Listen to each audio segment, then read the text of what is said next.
And welcome in to the Tuesday edition of Robby and Rexrode here on 102.5, 106.3 The Game. I'm Joe Rexrode.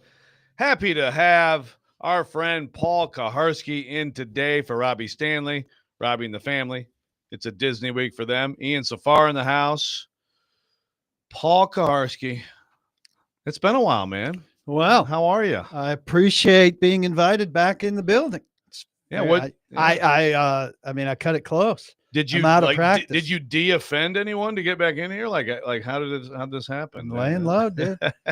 Just keep your mouth shut. Get disinvited. Go back. I see. I provided fodder. I mean, you did some ridiculous pot smoking thing of me and Feinbaum, and oh yeah, it was great. Came across it, and I told you I'm off limits when I'm not here. We can't use you. You go ahead and create your own.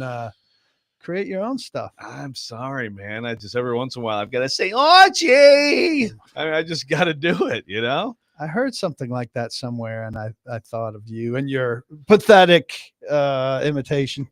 And well, it's connected to me. I've got a variety of them. I actually kind of like Stilly's imitation of you because it's basically like Lou Holtz. Like it's kind of good for Stilly to like with the way he sounds, for him to make fun of the way anyone else sounds when all he does is scream nonsensicalities.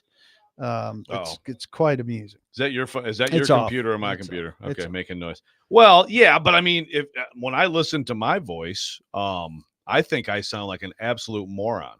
Nobody likes the sound of their voice. Yeah, but mine is like blah, blah, you know what I mean? So I mean, I'm wearing flip-flops today, by the way. Is that to relieve the pressure on the feet? See, first of all, Ian, how you doing, man? Oh, I'm great. Great to see you guys. You don't have to break up the whole flow. No, I need to take a post because the thing is, I got way into these gout updates, and then we get into other shows saying, hey, let's get a gout sponsorship. Yeah, I think I've damaged my foot is what happened. So I thought it was over. Nerve damaged your foot with gout. Well, I thought I was good, and I played hoops, and it was a pretty intense, Are you going to be walking with a cane soon?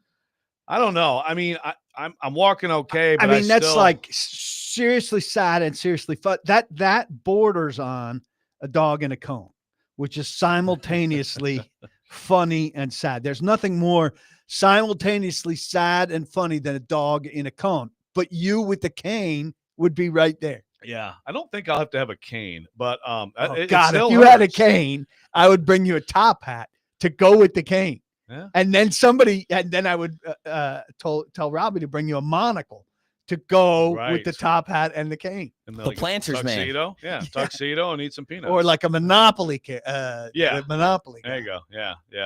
But those canes are like, I guess I always looked at those canes as like fashion canes, right? I'd be like the crooked wooden Well, you cane, should try to make it like a fashion cane.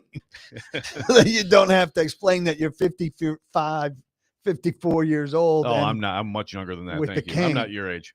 It's like the gout thing is, I mean, it's real. It's serious, man. It's like you're not messing around anymore. So, I mean, I think I do not even think about beer. Look up that number of Omaha steaks for me, Ian, for the break. No, it's funny because we went and got the beer a month club. We got sushi, and I usually get a salmon teriyaki anyway, but then usually the kids get steak, and it's like I had like one little. I tried one. No. I know, man. I mean that alone is show some restraint. Yeah, I know. So maybe I need the gout to stop me from. I need chocolate gout. Chocolate gout. Well, I think chocolate could act. I mean, sugar and stuff like that. Also, it's not the worst. But it could it's something you avoid also. So yeah, you're on a chocolate binge this summer. Just on a binge. I mean, I haven't stopped eating. Well, good for you.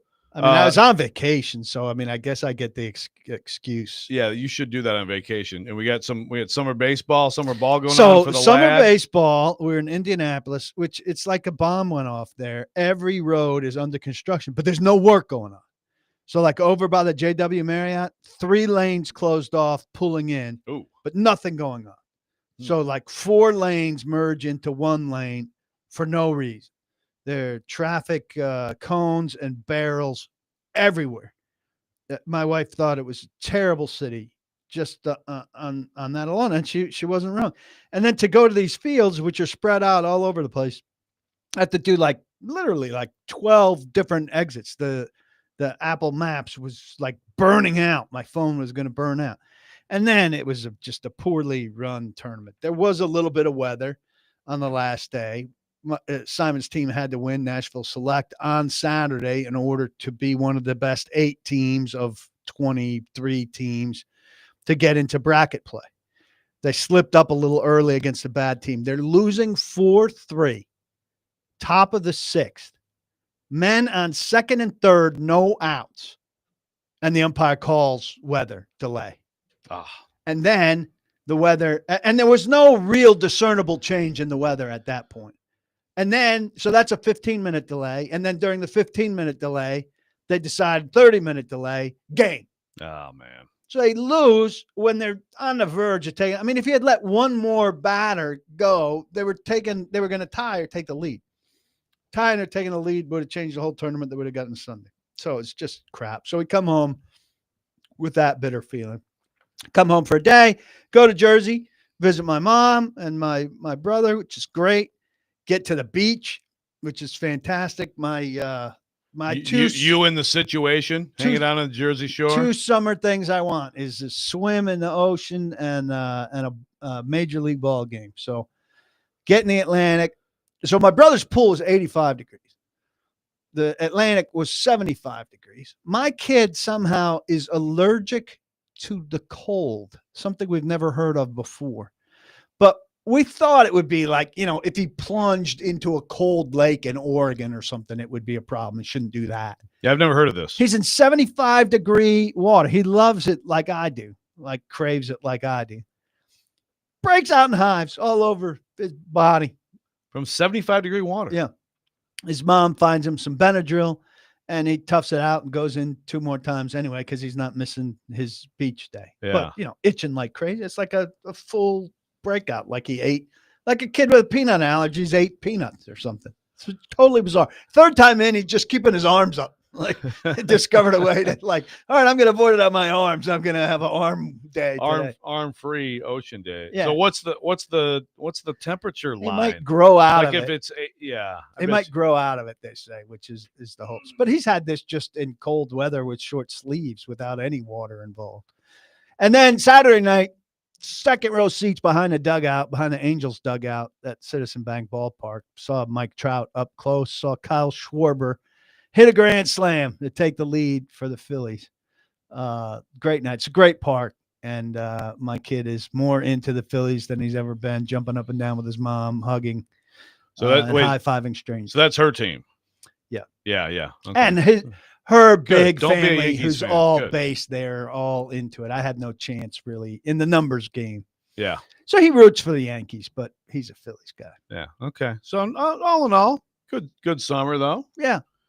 Still, do you feel like it's over, man? Oh, it's over. It's over. They're still there. I flew back at 5:30 in the morning. We're less than yesterday, 2 weeks from school starting. which is insane. Yeah. It should be Total insanity. criminalized.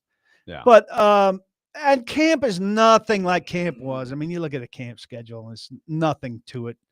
It's a very soft practice schedule, but there's still, if you're a football reporter that covered like real training camp, Real 2-a-days. there's a dread that's connected just because it's called camp, and you still have that feeling as if you're going to be there all day, every day. But I mean, look, the thing is, back then, if you know you're going to be out for like a total of like 4 or 5 hours out in the heat, that chocolate's going to melt off you, right? I mean, you're going to be in. I'm not one of those guys shape wearing for a the season. jacket like the coaches. Like I'm not Vrabel, wearing a jacket Vrabel out to there with his sweat it long out. sleeves. Yeah. It's like, that's not going to take away from the 9, So high many lives. coaches do it. I don't get. I did a story on it one time. Did Very you? well received. I had a collage of Vrabel in like 4 different jackets. I think I remember this. By the way, we're broadcasting from the Busy Bee Plumbing, Heating, Air Conditioning Game Nashville Studios, home of the $99 yearly Beehive membership, where the buzz is always about great service. If you'd like to join the conversation, Hit us up in the game phone or text line driven by WilsonCountyHoney.com, 615-737-1025. I already have somebody wwho is suggesting stem cell therapy for my gout, so I appreciate That's that. a great idea. By the way, just for the record, I did not bring up my gout issue today. So I want everybody Are people tired of gout? I'm never tired of gout. Maybe someday you could be like me and get gout. Yeah, we because I mean I had an attack that was rough. I mean it was bad. It was. Have we even? No, we're not even gonna get into this. I'm not even gonna get into this. But basically, it was like tacos, beer one day, and then shrimp fajitas, more beer the next day, and then the next day, it was like just the thing was blown up. It's like, how could you be this dumb? So You know? red meat and the shellfish all red combined meat, in the one beer, weekend. shellfish, the trifecta of death all together in a 2-day span. Yes. So we have a lot to talk about today. Of course, we've got Berserker, as I call them. Yeah. Like, what would it take for us to get you out of that? It will take. We're gonna play. You got that ready for me? Hell yeah! Oh, I'll get it ready. Yeah, because Vingan's trying to go with this Gonzi scheme, which is not a bad play on words. It's not a bad play, but it's only Mike Borgonzi. I mean, this is Berserker and is inclusive. So they're talking today at noon. But you it's will not be there. Burr. It's Boar. Well, but we're counting Burke too. So see, you got Burke and Boar, so you could go Berserker. I mean, it's versatile, man. Oh, Burke Nihil. Yes, force. No, I think it's pretty beautiful, and especially we know you do. especially with the audio that we have to accompany it. Yes.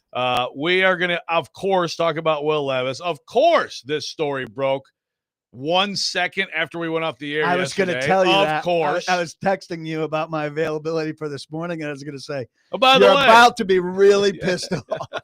That's okay. I mean, we also had an hour and a half yesterday knocked off because some idiot knocked a pole over here across the street, and we had like 8 trucks trying to fix that. So we're planning on a whole show today for you folks, and we are going to get into the big story of yesterday, and I think it's a really interesting conversation about Will Levis. People are mad at Will Levis right now, and I want Kaharski to tell us if we should be mad or not. So we'll get into that coming up next. Robby and Rexrode, 102.5, 106.3 The Game.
1025 The Game and Souls for Souls have teamed up for a back-to-school fundraiser. Souls for the 615 to provide new shoes for kids experiencing homelessness in Nashville. Help a child in Middle Tennessee step into the new school year with confidence by donating $20 for a new pair of athletic shoes. For more information and to donate, visit theGameNashville.com/shoes. Souls for the 615 is sponsored by Macero and 12 South. Go check them out for handcrafted cocktails, bold plates, great happy hour, and elevated hospitality. Welcome back into Robby and Rexrode. Paul Kaharski in for Robby. And, Will Levis, the news breaks, of course, a second after the show ends yesterday that he is out for the year. So I knew that there would be a storm of conversation about this, Paul. I think in particular because of the timing, because this is an injury that goes back it goes back almost 10 months. So at any point during that time, you could have elected to go this route. Some people are mad. Some people are saying very nasty things about Will Levis. Some people on this station are saying very nasty things about Will Levis. What is your, and I know you wrote about this, and one thing that's clear is that this is Levis's decision, Levis's camp's decision, not the Titans' decision, correct? Yes. All right. Let me first give you what I believe is probably Levis's rationale. All right. Before I tell you what I think of it, here's what I think Levis is thinking, Levis and his camp. Came out of the season, this shoulder was still an issue. Now, he hurt the shoulder first in Miami in week 4. We know, they foolishly, then they gave him the bye off. Then he played the next game. Then they gave him 3 games off. So I don't think it was well managed out of the start. Real quick, was he dishonest with them? Probably. But real quick. And then he comes back Callahan, and says, I'm hurt. As a rookie coach, probably like you want your quarterback to be honest. And look, he pushed to play. You always want your quarterback to push to play. You want him to be honest. But the coach also has to be able to monitor or get the guy to tell you the truth. So is it a failing of Levis to be completely honest? Yes. Is it also a failing of Callahan to A, see it, B, sense it, D, A, B, C, C, figure it out. Yes. So I don't think he's culpable as well. All right. Then they get to the point where the shoulder's an issue and they're going downhill and they want to change things. They go to Rudolph for 2 weeks. Then again, later in the season, week 14, he takes a sack from Josh Hines Allen where he lands on the shoulder very badly. He misses a couple games there before they go back to him for the opener. So week 14, I think, is December 8th where he had another incident with it. So, and this is not too far after the win at Houston, in which he played well. Yeah. So I think if you're Levis, it's conceivable this is the scenario. You come out of all of that, you take off January, you're resting it and rehabbing it as you're supposed to. You're following all the protocol. You go out to Jordan Palmer for 6 weeks, rehabbing it as part of that. You come back here, you do OTAs, you're a good team guy, you do mini camp. As far as we could tell, looks like you're throwing fine and all of that, but we don't know what's going on behind the scenes. You've finished that. You've got another 6 weeks here where you're resting and rehabbing it. You get to this point, you say, you know what? I wanted not to have surgery and to come into this season, but I've done all of that stuff to this point, and now it's still bothering me in a way that's going to affect me. And you guys drafted somebody over me, and I'm still pissed, and I don't feel good about this situation. So screw it. I'm going to go ahead and have the surgery and be right in a year. Now, I think the Titans, I know the Titans are saying, that's not what we're advising you to do. We don't think that's the solution here. Doesn't make much sense to have the surgery now. You can help us as you are and have the surgery if it's still a problem after the season. Will Levis, as with a healthy shoulder in 2026, will not be seen by any other teams in the league as over the shoulder thing. Nobody will see him throw. It won't help his trade value. We don't know where the Titans will be with quarterback. If you presume that Cam Ward will make it through the season and have an upside, his position, his standing with the Titans won't have gotten any better or worse, except they'll be pissed that he did this to them. So I don't know how it improves anything for Will Levis, except kind of rubbing the Titans' nose in it that they can't have him this year. Are they pissed? I think they're pissed. So, do you think everything you laid out there from the Levis perspective is feasible? I could buy all that. I could also believe if someone said that this was the plan all along, or the plan for quite a while. Like, yeah, you know what, bag it right before the season, and then get the surgery, and just don't have to deal with any of this stuff. Is there? Let me ask you this: do you believe there was? Okay, a couple things. When you watched him throw this spring, no sign of anything. Zip was fine. All this, okay. So, do you believe? No, I wasn't looking for anything. Sure, but I mean, he looked like Will Levis throwing the football. But listen, when guys have pretty minor stuff, they don't hesitate to hold the guy out. Right. During OTAs and minicamp. Right. Like why they held Zeitler out for oldness. Exactly. So if there's anything at all that's bothering you, why would you even take part in that stuff? Right. Okay. Totally fair. Do you believe that he might be concerned about, losing the QB2 job to Brandon Allen? I mean, he'd still be on the roster. I mean, the guy, look, we know him pretty well. That would be really counter to his personality, to me, to wave a white flag to Brandon Allen. But I don't see it. I mean, I'd see it more as having trouble accepting that has no chance to beat the number one pick. But I can't see him saying, well, and coming to terms with being a backup. I can't see him thinking he's losing to Brandon Allen, and I don't think he would lose to Brandon Allen. I think, maybe there was a scenario where he's going to get traded. A lot of people were on that train. I wasn't. I don't think there was going to be much value in that. And I think he's a good notch better than Brandon Allen.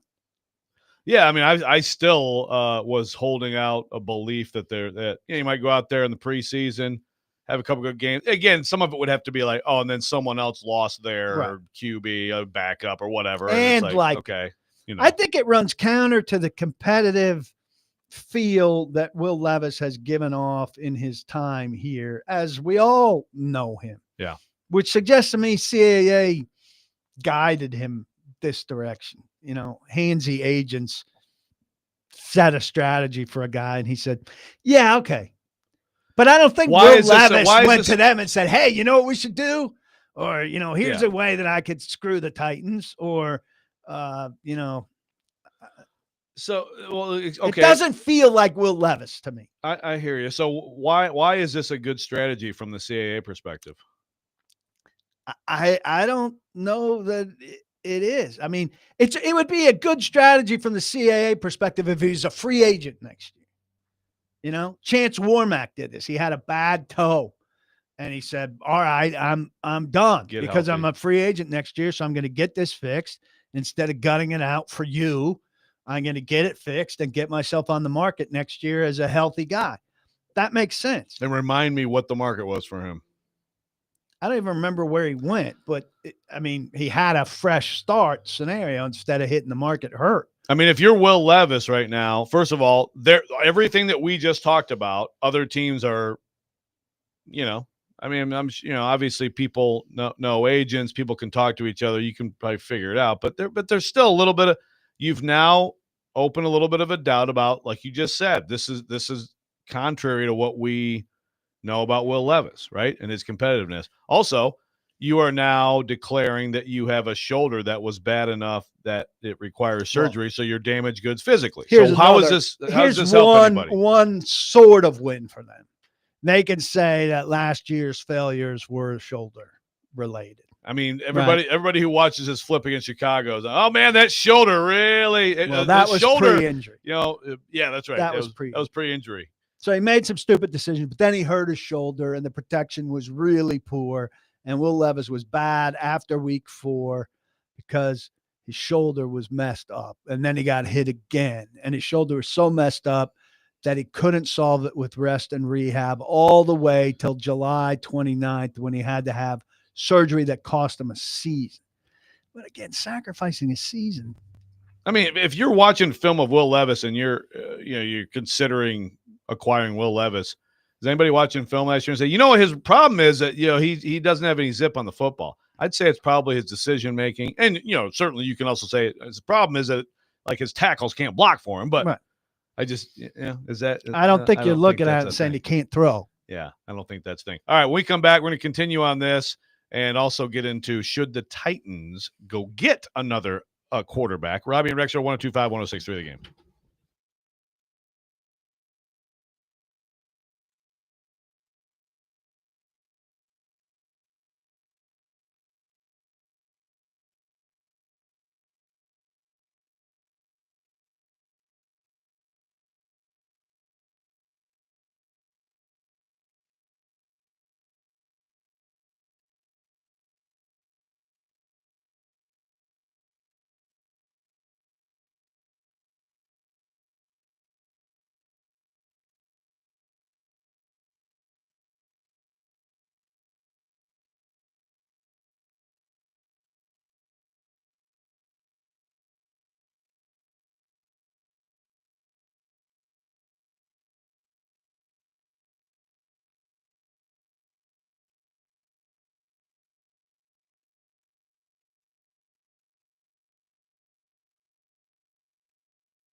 Welcome back in, Robby and Rexrode, 102.5, 106 through the game. Paul Karski in for Robby, Ian Safar, talking some Titans, talking some Will Levis. We got the variety of reactions. Some I would expect. Some people are like, I don't care. Who cares about Levis? That's fine. Care.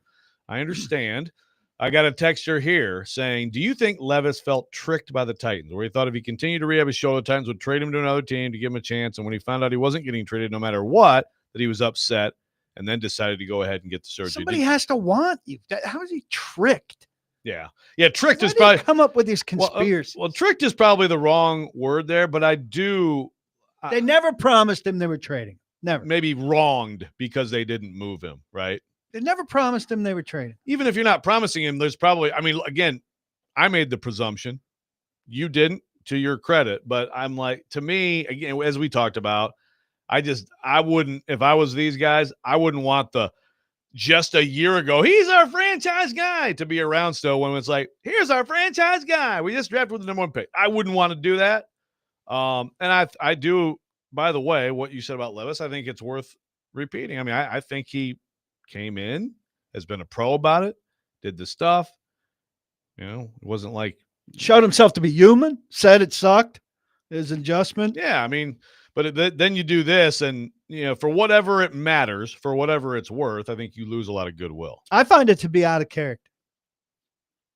So should the Titans go get somebody else? Who? I mean, if you look at who's out there free agent wise, brace yourself.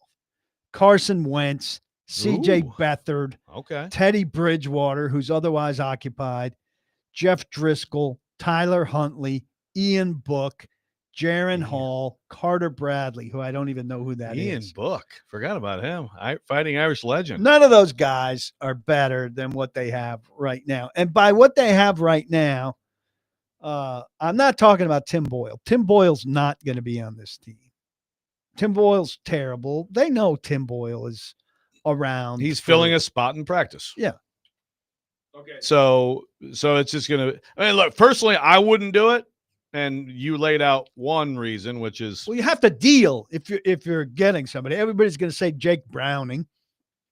I don't know why Cincinnati. They did just bring in Desmond Ridder, by the way. Yeah, he's in the last year of his contract. But again, Cincinnati's got problems, and Burrow's been getting hurt. Jake Browning has shown he can win some games when Joe Burrow's hurt. I don't know why you're eager to give that up in exchange for Desmond Ridder, who's terrible. I'm of the mind that, look, you hope that Cam Ward is good and is healthy and you can have a productive year with him and win some games. And if something goes awry, okay, pick at the top of the draft next year. I mean, yes, there's no one that expects this team to do anything. Entirely. Sure, in the locker room, they'd like to win.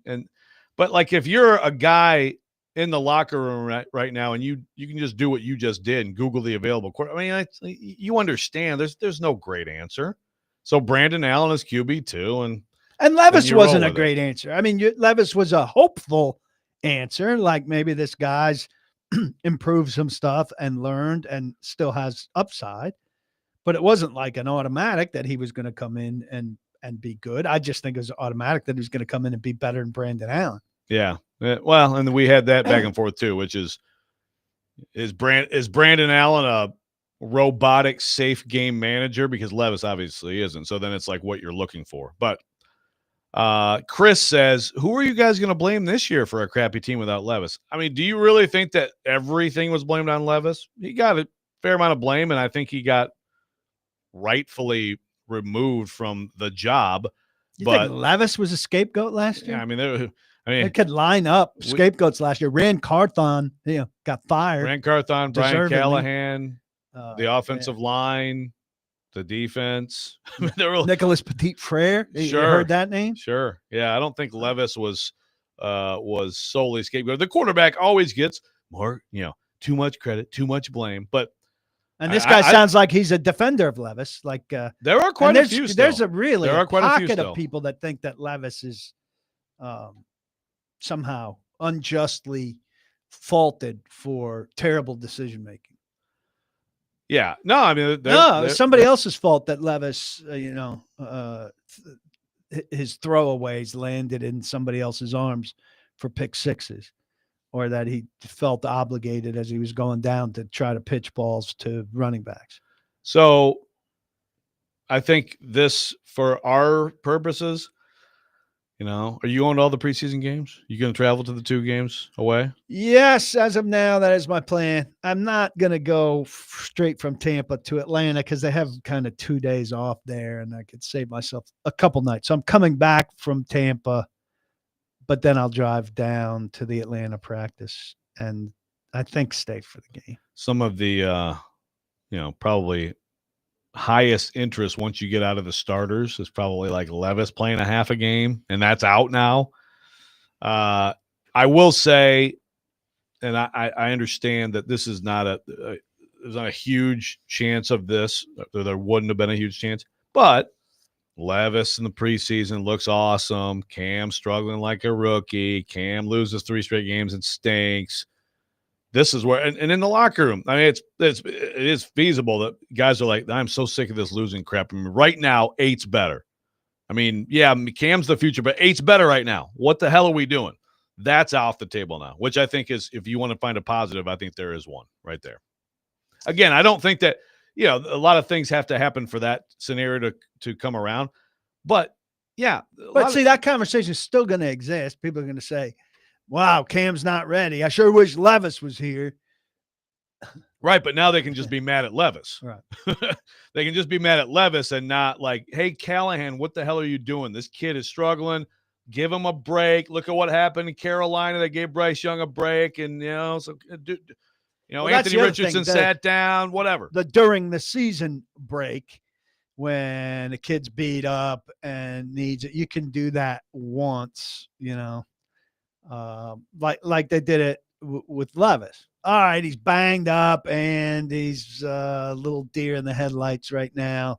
We'll turn to the veteran backup and put things on pause for a while. Right. That's kind of gone. Yeah. So we've got, you got Levis defenders. There are some. And again, I agree with anyone who is saying, Levis shouldn't be blamed for everything, but no one reasonable was blaming Levis for everything. We also have, as always, it's never one guy. As always, we got this texter saying they shouldn't have drafted Levis. Anyone see him play against the Vols? He was terrible, awful, terrible. Yes. Will Levis, he's at this point, it looks like the way he played his last year in college should have been taken more seriously, and maybe the excuses about OC leaving and offensive line being terrible shouldn't have been taken as seriously. But those, I still think those things are true, by the way. Just a refresher course on Mr. Brandon Allen. This guy has, over his career, he's played in 18 games. Let's make sure I'm in the right place. Like, I honestly can't recall watching him play football. Yeah. Well, it's good that you can't recall it, because here's what you would have seen. A 56.7 completion percentage, 11 touchdowns to 8 interceptions, a 100.6 yards per game average, a 76.2 quarterback rate. I mean, he's just a zero. I don't believe in quarterback record, really, but if you want that, 2-8. Yeah. Can you tell me 2-8? And that's, bad teams. 1-2 with the 2019 Broncos, 1-4 with the 2020 Bengals, 0-1 with the 2021 Bengals, and 0-1 with the 2024 49ers. Look, if Cam Ward went down and Levis was available, would the Titans have a better chance? Yeah, I'd say so, especially as you lay that out. Levis still has the talent to go win a game like he did last year at Houston, right? He played well. They won. But if Cam Ward gets hurt, or is performing so poorly that he gets benched, this season is, I mean, like about the what are draft you again. finding? Yeah, exactly. We're talking about Arch freaking Manning instead of whoever is quarterbacking the Titans. Even though I don't necessarily think he's going to be that guy, but we'll see. All right, we come back. We'll continue on this, and we're going to start looking forward also to today. Big day. I got some questions for Kaharski on his questions. Robby and Rex Show 102.5, 106.3 The Game.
Welcome back in, Robby and Rexrode 102.5, 106.3 The Game. Paul Kaharski in for Robby. People are reacting. Some people are sniping at each other on the YouTube chat and the text line driven by WilsonCountyHunter.com, 615-737-1025.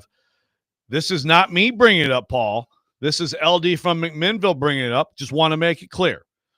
He says, so Jared yesterday called Levis a quitter and a loser, called L'Jarius Sneed a loser, called Jeff Simmons a loser, called Brian Callahan a loser. Do you guys routinely call players and coaches losers? No, I don't. I think it's completely unprofessional, lame, and lacking depth, texture, nuance. But shockingly, that's that show. So, yeah, it maybe at least mix up the words, yeah, like, nincompoop or something, And I'll say it again, and he denies this all the time. When you say a guy sucks, then you need to go stand in front of him.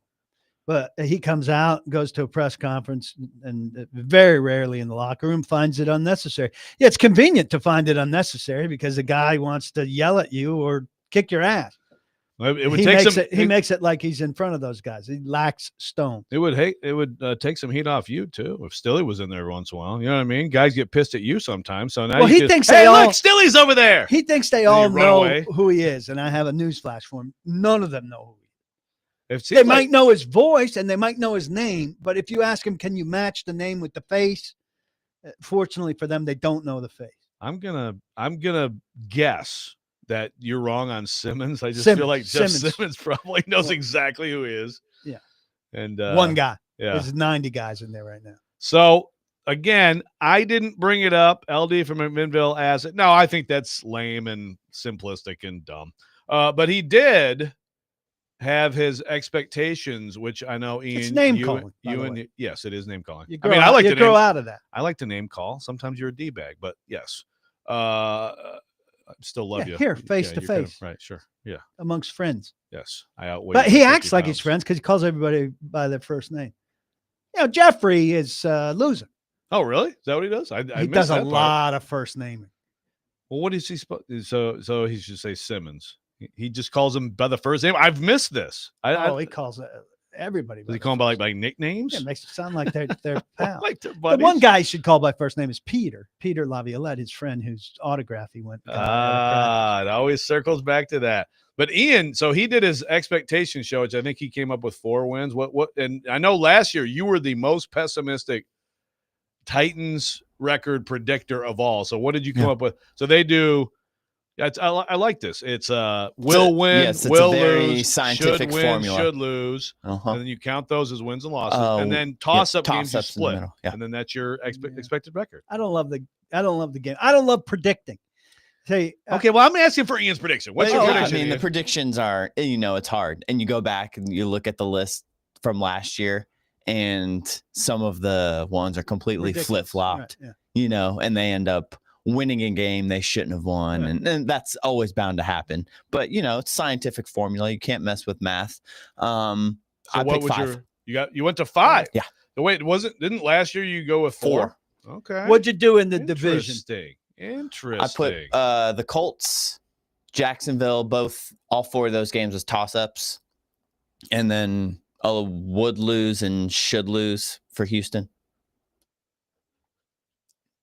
I mean, I think the division usually, I really don't like the Colts. I really don't like the Colts. And last year, I didn't predict win total, but last year I had the Titans finishing 3rd in the division. And the Colts last? Ahead of the Colts. Okay. And I'm not there yet. I need to see some stuff, but my feeling would be probably the same now. I mean, I just think the Colts are a mess, and I don't know that they've bottomed. And I think the Titans will start to ascend, certainly above 3 wins. Yeah, I mean, it's interesting with the Colts. It looks like Daniel Jones is going to get the job, I guess. I don't have faith in either of those quarterbacks. I don't have huge faith in Cam Ward either, but I can see shaping some game plans that will favor him. Look, I think the whole offseason, and this happens every year, and I talk about it every year, has been too enthusiastic about people that we shouldn't be so enthusiastic about. I don't know what you're getting out of 4th-round receivers. I don't know what you're getting out of Draymond Jones. I think the pass rush has the potential to be, pathetic, pitiful, just consistently disappointing. And if that's the case, boy, does that hurt a defense. Yeah. And so then it doesn't matter how good the secondary is. I do think some of those secondary players, even if L'Jarius Sneed isn't out there or isn't effective, can be good. I think Denard Wilson is a good cornerback defensive coordinator, and that guys like Baker and some unknown out of this pool. And Brownlee played well last year. Are going to emerge, and Brownlee will continue to emerge. And I see good things coming for the secondary, but like you said, when the pass rush doesn't come, it doesn't, secondary being good for the amount of time they can be good for will prove to be insufficient. Yeah. All secondaries are going to break down. You give him enough time. L'Jarius Sneed saying it's the healthiest he's been. He's on the PUP list. What's up with him? I mean, this kind of ties into the Levis thing. This should be the absolutely healthiest you are right now on report day. You've had nearly 6 weeks. You had that whole offseason where they didn't ask you to do anything you couldn't do and you were rehabbing and everything. Today is the healthiest you will be all season. Now they could say, well, he's going to lay low and he's got 2 more weeks, 4 more weeks of getting healthy. I mean, when is he ever going to be healthy? If not now, when? So it's a major concern that he can't do it now. You know, what it is protection, right? Because if he hurts himself now doing whatever minimal stuff he's doing, you're kind of protected.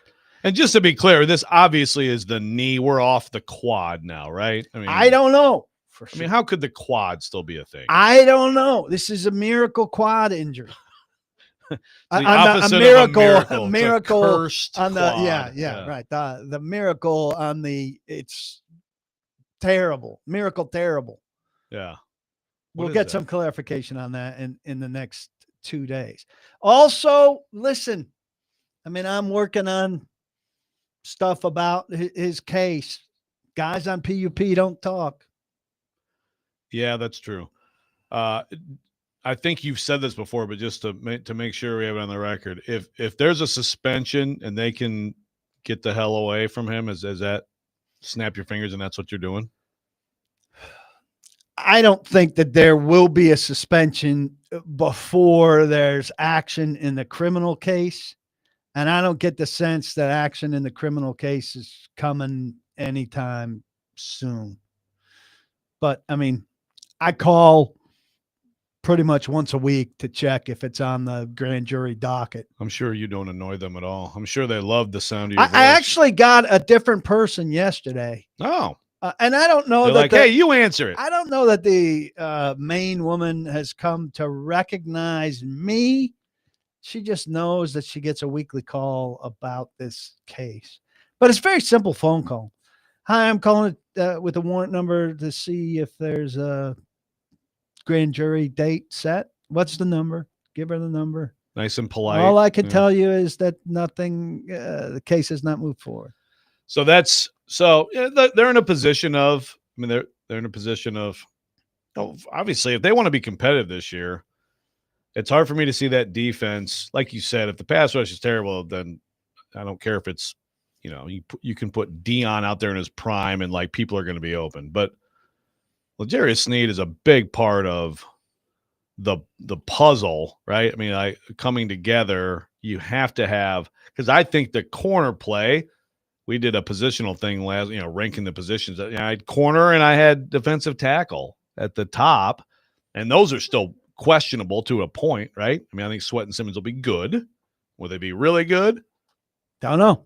Will they be great? I don't know. But corner could be pretty good. McCreary, Brownlee second How about year. McCreary? Very visible in the last month. Now there's a guy he was just on Good Morning Football. Well, yeah, he's been visible on social. He's going into a contract year, Yeah. and he's decided, you're going to see me. You're going to hear me. Should they extend him this summer? I don't know that this team should be extending anybody now. But I mean, if you can get him at a decent price, he's a solid football player. No, How many? I agree. How many want him on the football team. players do you have? Yeah, I want him on the team beyond this year. So yeah, if you could get him now, I'd get him now.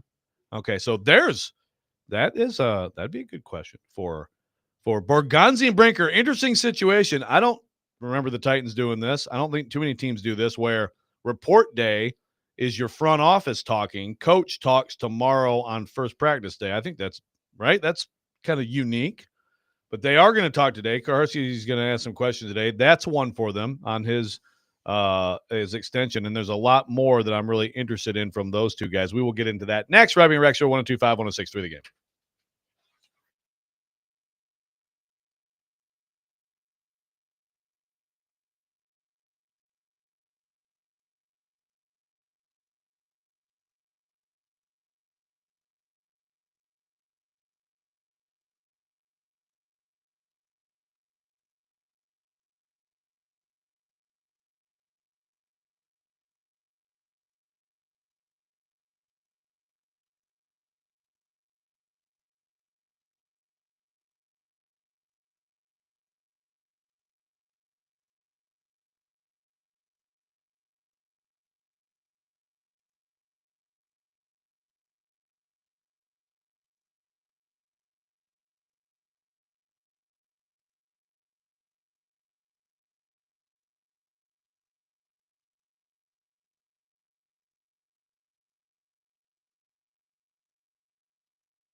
Second hour here, Robby and Rex are 102.5, 106.3. The Game.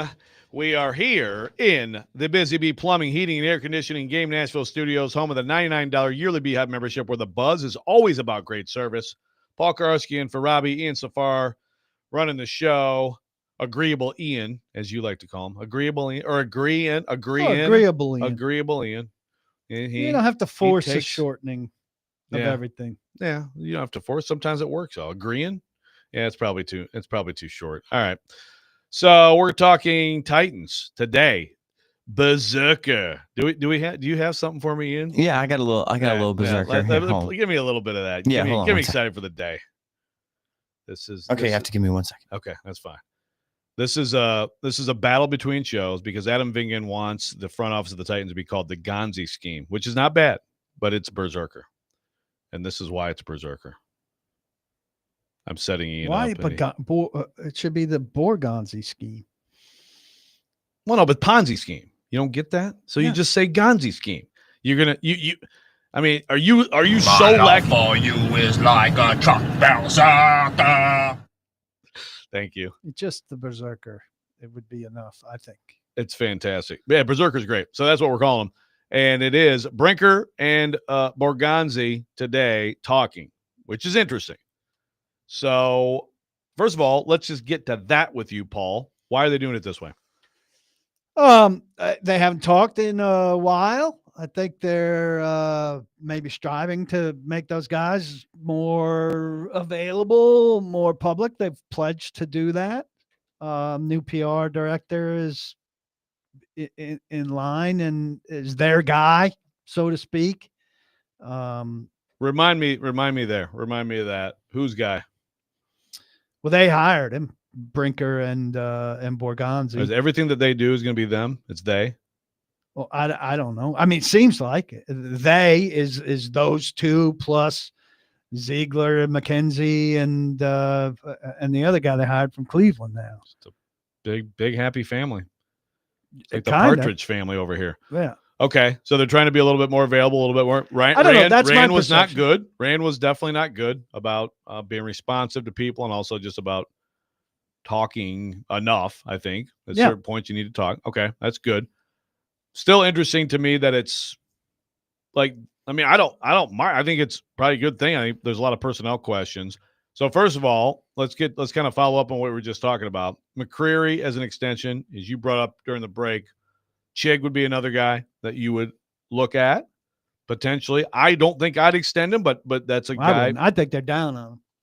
And Hooker. And then Amani Hooker. And man, that's a tough one. I just, how old is he? How old is Amani Hooker? I don't know. Late 20s. I saw yesterday. I want to say 28, 27, something like that, but I have to double check. Maybe a little younger than you think. Joe is pushing him into his 30s. Yeah, no, that is age 20, turned 27. He's just 27. I think he's more intriguing guy for the longer term, for a few more years, than people might think. He's a really good player. He's a really good player. Look, the thing is that he's missed too many games. He's missed at least 3 games in each of the last 4 seasons, 20 of 68 in that time span. But when he's out there, he's a pretty damn good player. And I know people are going to say, well, they drafted Kevin Winston in the 3rd round and they signed Xavier Woods to a 2-year deal, but they can easily get out of that 2-year deal after 1 year. But wouldn't it be nice to have 3 good safeties for a while? That 3rd safety's been a trouble spot for them. Have some depth at the spot. Use the 3rd guy in some packages. Have injury protection there.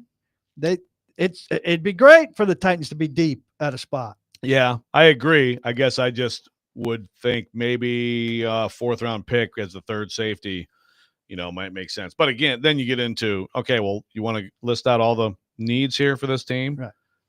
That's so an if he goes, safety's a need again. And yeah, it's an interesting one. I feel like, look, you tell me that he's going to play, even you tell me he's going to play 2/3 of the games in the next, after this next season and the 2 years after, I'd sign up for it. But I'm not even sure about that. I mean, 27 does surprise me, but the injuries, he's he's just had too many. You just don't expect that to get better. I also think Amani Hooker is a very quiet guy.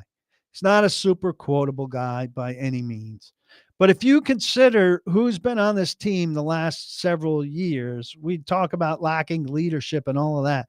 This is a guy who very quietly has done the job. He's a pro and led and does the right things. No doubt. And they haven't had enough of those guys. So if you want to show the team you're rewarding those guys, here's one of those guys. Yeah. No, it's an interesting dilemma. I agree with that. I still feel like, the business of this game is like you get out. You get out before. You don't wait. You don't pay. Well, I don't think it's a big money thing by any means. It'd be a market value. Right. So I would go McCreary. I definitely think because he has been durable. He has been available. He's young, very young. I would do that. Hooker would be tough. Chig. I did a piece on this a while ago on all four of these at the beginning of the month. So they're down on Chig. I had Blake Bedingfield's take on all of this, and he said about Hooker, I worry that once he hits the decline, it'll go fast. But I say yes on a 2-year deal. Okay. Yeah. I guess I lean no, but it's so close. It's so close. I wouldn't have a problem at all with them doing that. So they're down. How down on Chig are they? I don't know for sure, but just his numbers were better than you thought last year. 70 targets, 52 catches, 479 and 2 scores. That's more targets than the top tight end on half of the Titans' 10 playoff teams. That's interesting. He's got some talent. He's a good guy, right? I mean, like, it's not like I feel like Chig is a victim of just the inflated expectations after a few big plays his rookie year. But it's not like, I mean, why is it bad to have him around? You don't want him to be your main guy. You need to find a true number one tight end, and maybe this rookie is at some point. Well, they play two different positions is the thing. Helm's on the line, and Chig's your move Chig's more guy. your detached. And that move guy is always kind of a hard piece to find. They don't use it. I mean, they use it more than you expected. The thing about Chig, and I don't know if this is fair or not, does he love ball the way they're looking for love ball? You love saying the term love ball. Well, these guys love ball. Avoid it. I mean, it's in their formula, but they're smart enough. They don't talk about it like Vrabel They're did. smart enough to avoid collaboration and love ball because they know these were tags that were used previously that came back to bite them in the ass. And so, I mean, Alabama football just put out a video saying with the work in the summer, brick by brick. So these things end up coming back. Circulate. They come it's back. too soon for these things to come back. It's too soon. Love ball to be the key thing. Too soon, love ball. But like Chig wasn't at tight end U in Nashville. Is that a great look? Yeah, why? You got a free concert with Taylor Swift. He might have been on I'm not sure if this is correct or not, but he might have been on a trip. Yeah. But don't you prioritize that on your schedule with if every tight end in the NFL is coming to your city and you leave your city? I don't know. I'm going to ask him about it, but I don't think it's a great look. Yeah, you would think that. I mean, or I'd get that out in advance at minicamp. Yeah. I'd make a point of telling somebody, hey, I'm not going to be at tight end U because whatever.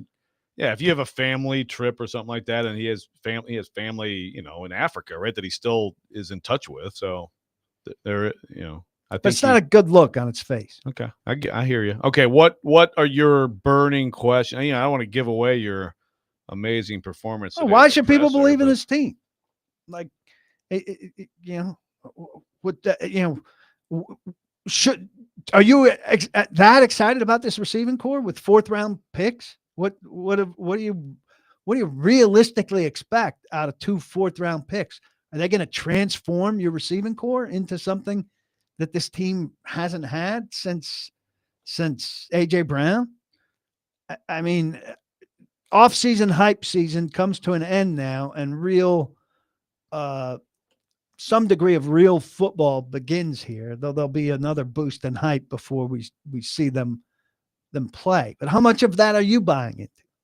Well, it's interesting. It'll be interesting to me too, just in general, not necessarily a specific question answer, but is patience a big message? You know, is patience an underlying theme here?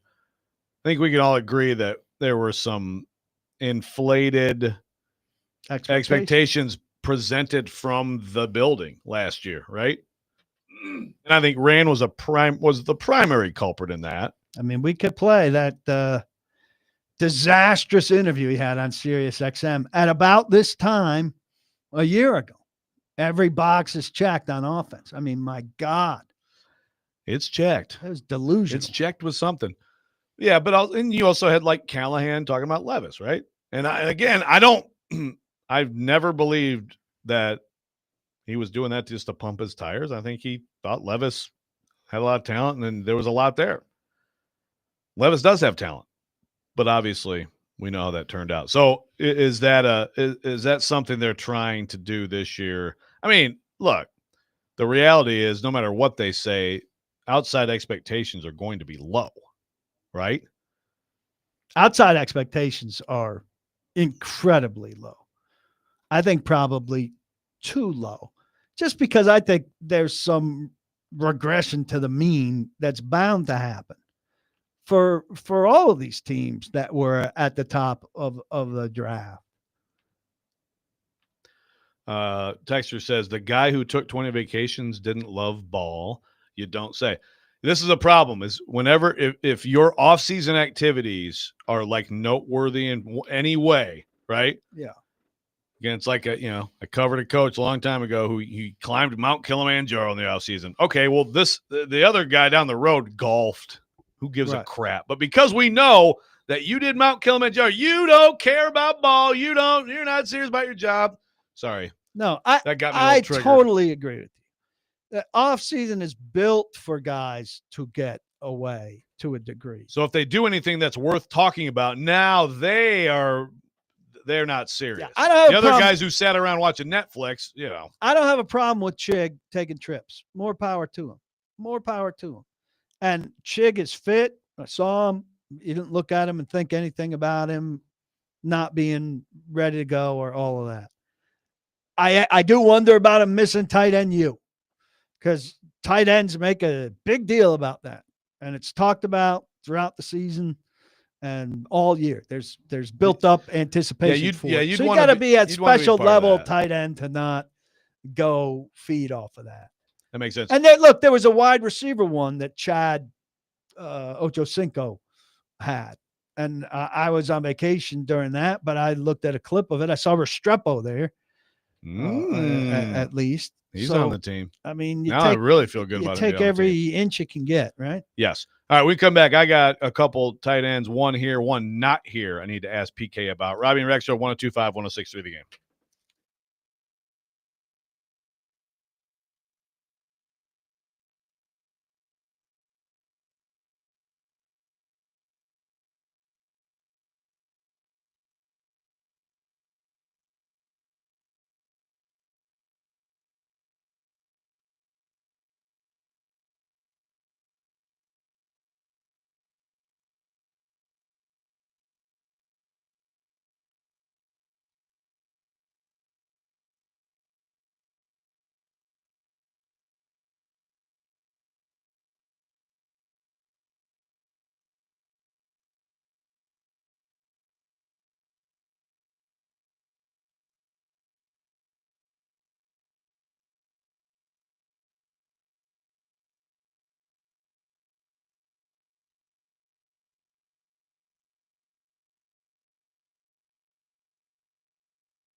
Tune into ESPN 94.9 The Fan today as the Nashville Sounds take on Charlotte at First Horizon Park. Pregame begins at 6:20. First pitch 6:35 p.m. Coverage also available on the Game Nashville app and at thegamenashville.com. Sounds baseball on ESPN 94.9 The Fan, presented by Twin Peaks and Family Leisure. Welcome back in, Robby Rexrode at PK. Yes, go ahead. Go ahead. Another point about Chig that's pointed out by Jabari in the YouTube chat. Chig, and don't know how playful they were about this, but if you watched the Miami workout video that Cam Ward posted, which was somewhat interesting. It was a day of him working out with a bunch of Titans guys down at Miami's facility, their indoor facility. Chig was late. They're like, "Where's Chig? Chig's late. Where's Chig? Chig's late. Be on time next time, Chig." At the end, which didn't seem like he was taking it as seriously as everybody else when there were legit guys there who were putting in the work. Okay, that's fair. Kenston says on the text line driven by WilsonCountyHead.com, do y'all give Chig a pass for not attending tight end U because he's been there and done that? Well, again, I think the point is that well, I mean, George Kittle runs the thing. He's been there and done that. Yeah, I mean, he's there. Yeah, top tight ends in the league are there every year, right? I mean, I assume that there's value in the stuff they're doing on the field, even, right? Yes. So, I mean, even if there's symbolism to it, that's a kind of symbolism you embrace. I think it's a fraternity. Exactly. And you're not in the fraternity. It's a fraternity, and it's one of those things that it is a love ball. It is a love ball signal when you go. And, you don't want to be late to things and stuff like that. Look, I think Chig is – I wouldn't extend him, but also I do wonder about the position. So here's a couple brought up in the YouTube chat and talk about a superstar from last year's camp. DMR, Jared brings him up. Isn't DMR a cheaper Chig? Let him walk, in my opinion. But DMR is a much bigger guy than him. I think there's some more big play there in Chig. And frankly, I think we overinflated DMR last year in camp. The guy that DMR has a chance to knock away, who they're really down on, is Josh Wiley. Yeah. So are you? So we've got a lot of hot takes flying around about Josh Wiley not making the team this camp. Are you on board with that? Well, I think it depends on DMR, probably David Martin Robinson, and maybe Odakoya. Though I think Odakoya probably we've seen. He's had plenty of chances and he hasn't really seized it.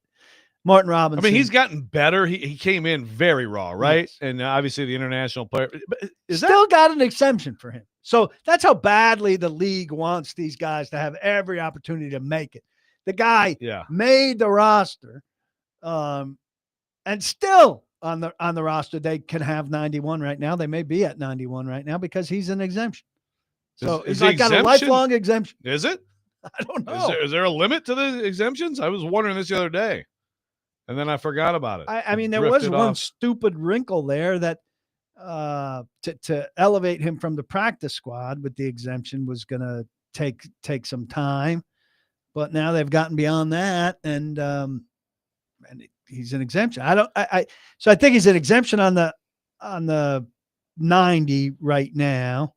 It's not an exemption on the 53, obviously, and I don't think he's an exemption anymore on the practice squad. But if the league really wants it, that's where they should continue to make an exemption.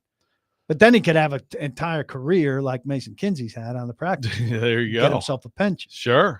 I mean, I see no limit. It just says, every team is allowed one. So I guess if you just have the same one every time, I guess that's cool. He'll get the gold watch in 2037, the international exemption, a hell of a career, man. That's good work if you can get it. So on the tight end front, Noah Fant. Should the Titans, I don't even know if anything's developed there. He's a talented player.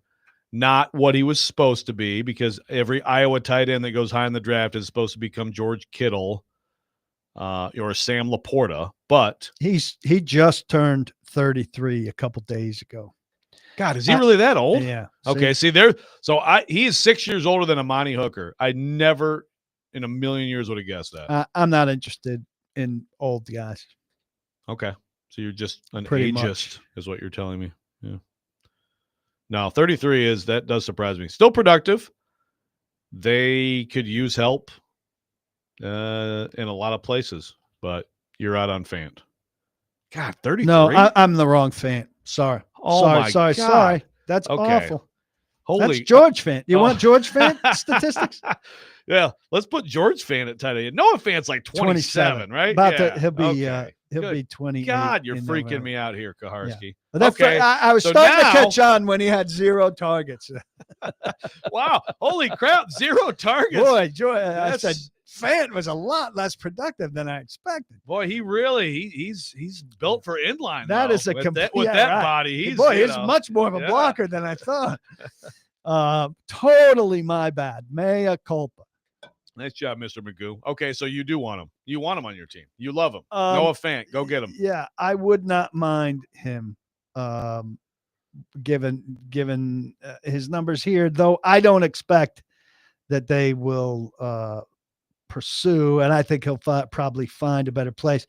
To me, he'd get in the way of Helm. Yeah. Okay.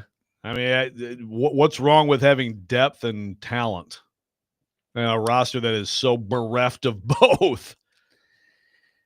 Nothing, but Fant's going to go somewhere where he could play. Is Helm that good? Like automatically. I'm not saying Helm's that good, but they bring in Helm expecting him to emerge in this role. Yeah. So you bring in Fant, you slow down growth, and what you want to be is young and talented and developing guys. I guess. I think that's their philosophy. The texter asking you, how does Paul feel about T-Sweat's weight? How's he looking? It looked the same. I thought. What did he say? Did he say he lost some? He always gets very cryptic. He won't. Yeah, he won't really talk. He won't really answer. He's always like, "You talk to Callie, right? Yeah, talk to Callie about my weight." Callie didn't have much to say about it either. I mean, I don't think that Sweat had to come off the field any more than anybody. I mean, he was on the field more than I think most of us expected as a rookie. And he's working on his quickness in terms of pass rush. The next step for him is to be more of a pass rusher disruptor. And I think that tells the story of his career. Can he be a more well-rounded player or not? I'm on the team that thinks 38's too high for just a guy who's going to be a super effective run stopper. I need him to be more influential as part of the pass rush, particularly as this team's constructed, which isn't his fault. Yeah, no, I mean, I think you'd like to get some sacks from those two inside for sure. I don't know that the number's going to be that big. And I don't need sacks necessarily. Yeah, right. I need him to make the quarterback move. Yes, affect the quarterback. The interior rush. I mean, as we've talked about, Tom Brady, always that bothered him way more as if someone was winning inside routinely against his guys and get you off your spot and you're immediately uncomfortable. It makes a big difference. I mean, I don't see how this defense is good at all if that isn't strong and better, significantly better than last year. And those guys need to stay healthy. There's no indication that Sweat has anything, but Simmons has picked up nagging injuries the last couple of years. Elbow last year that he played through, and he was still good, but Simmons hasn't been at his peak for a while. Yeah. And I don't think we're going to see 2021 Simmons again, but you would hope that there's a little bit better than we saw last year. I know somebody who thinks he's 2021 Simmons. Yeah. Yeah. Yes. All right. When we come back, big picture on the NFL, some stuff that's just been pretty wild out there. What does it actually mean? Kaharski will tell us. Robby and Rexrode 102.5, 106.3 The Game.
This September, Tim McGraw will be performing at Trinitix's Rock the Cradle in Nashville, a meaningful event supporting newborns and moms at Ascension St. Thomas Midtown. Get your tickets now at rockthecradlenashville.org. And we might need to sit here for a minute so PK can get his daily dose of the boss. That's not enough a deep cut for you, though, right? Is that 10th Avenue freeze out? Is that too mainstream for you? Okay. Perfectly fine. All right. Okay, good. It's a jam. I think you're being a little bit hypocritical. Yeah, you're the one that goes to you're the deep cut Pearl snob. Jam and is disappointed if he plays stuff that anybody knows. No. If it's not from the first album, it doesn't count. No. I mean, I like some deep cuts, but I just hate Jeremy. I mean, I just hate that song. I've always hated it. You know what I mean? Like, what do you want from me? Like, everybody hates. You're telling me that you get excited for Dancing in the Dark? No, you would not. I'm fine when he plays Dance in the Dark. It makes a lot of people happy. I like watching people be happy at the concert. Oh my God, Mr. Joy, Mr. Joyful. Okay, zippity doo dah. I'm content with my guy choosing his set list. Okay, he's not a jukebox. Yeah, that's fine. What did I complain about with Pearl Jam other than Jeremy? The time that I went to see Pearl Jam and got COVID. From all your Pearl Jam people, you had some complaints about the set list, I think. Well, because they just didn't play the songs I love. When we just went recently, they played all the songs I love, like State of Love and Trust. Yeah, I love that song too. But you gotta love what he plays. If you're that deep into him, you should come out happy no matter what. Like Better Man, I just don't need Better Man. Yeah, but it was good. It was good live. All right. Well, I'm impressed that you are okay with the boss just playing some jams. Well, I mean, there's some stuff that's not my favorite. That's when I go to the bathroom. People keep speaking of. I mean, there's no transition to this, but people continue to text about Jared. Why does Jared talk about being aroused about he talks so often about it? And it's always in relation to like quarterback play. Pants off.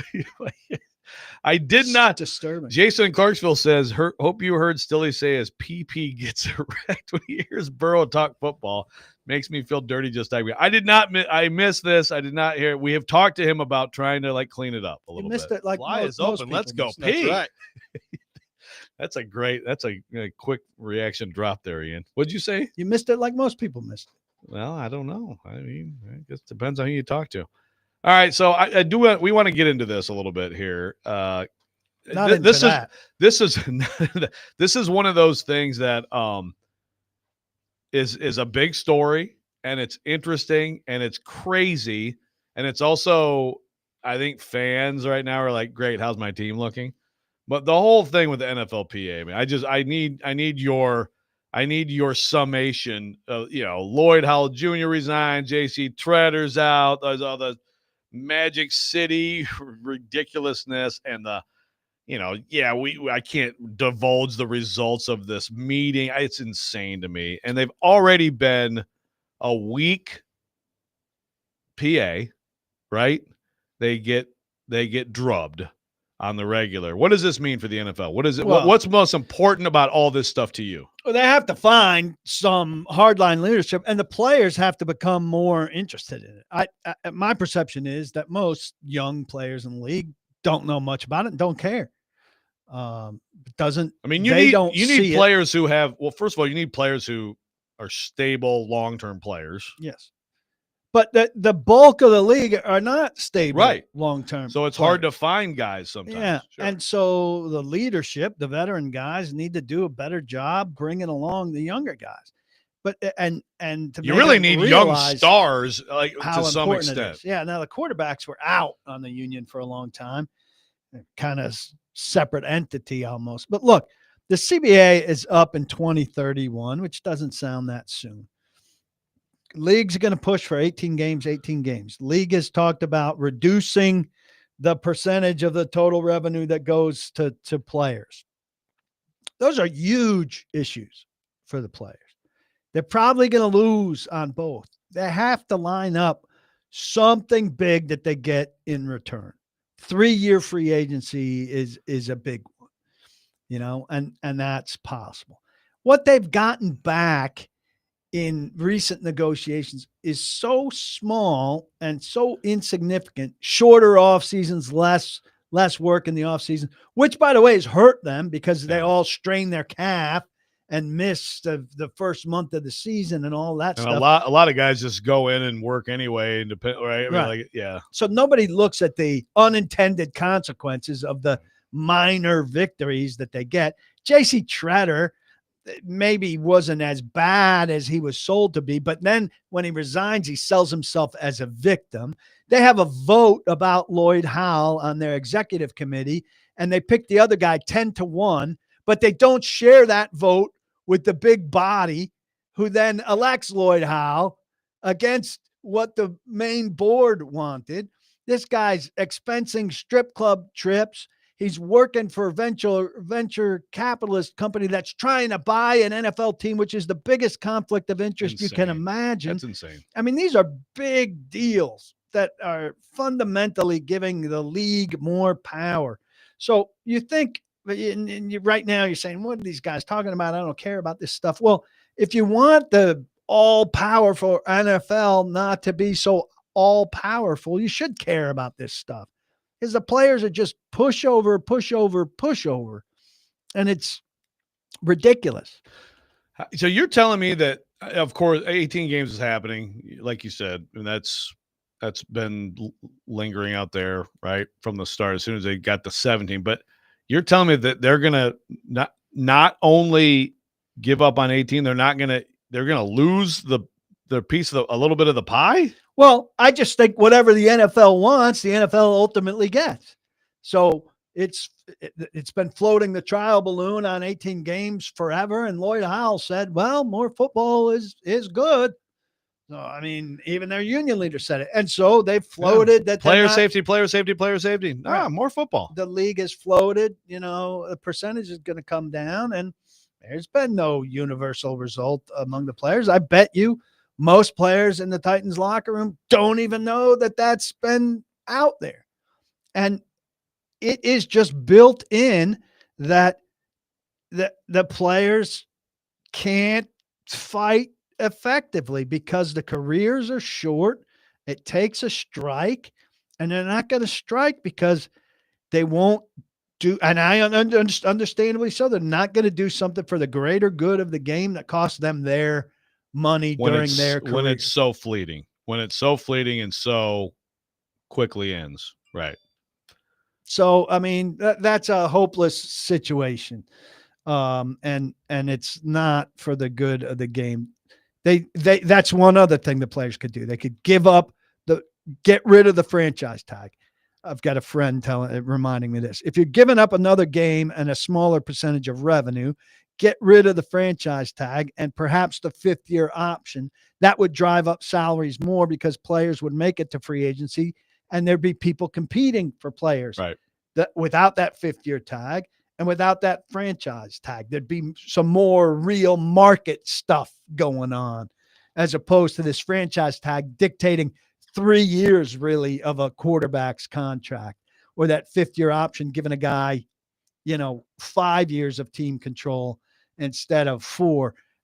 There has been talk that they'd push for 3 years. I think that would be hard to win a 3-year free agency, and I don't know that makes the game any better. Yeah, that's where fans might be like, I don't like that, right? Like that's changing too fast. Yeah. But it would prompt teams to re-sign their guys, I think, quicker or more aggressively. Mike from PA says owners will win again. Just raise the player minimum a little and anything will pass. More league minimum players and superstar players, and they control the vote. I mean, that is one of the issues, right? Yeah. There's a much smaller group of stable, actually like millionaires who have who have staying power in the league, and those league minimum guys, those league minimums have grown.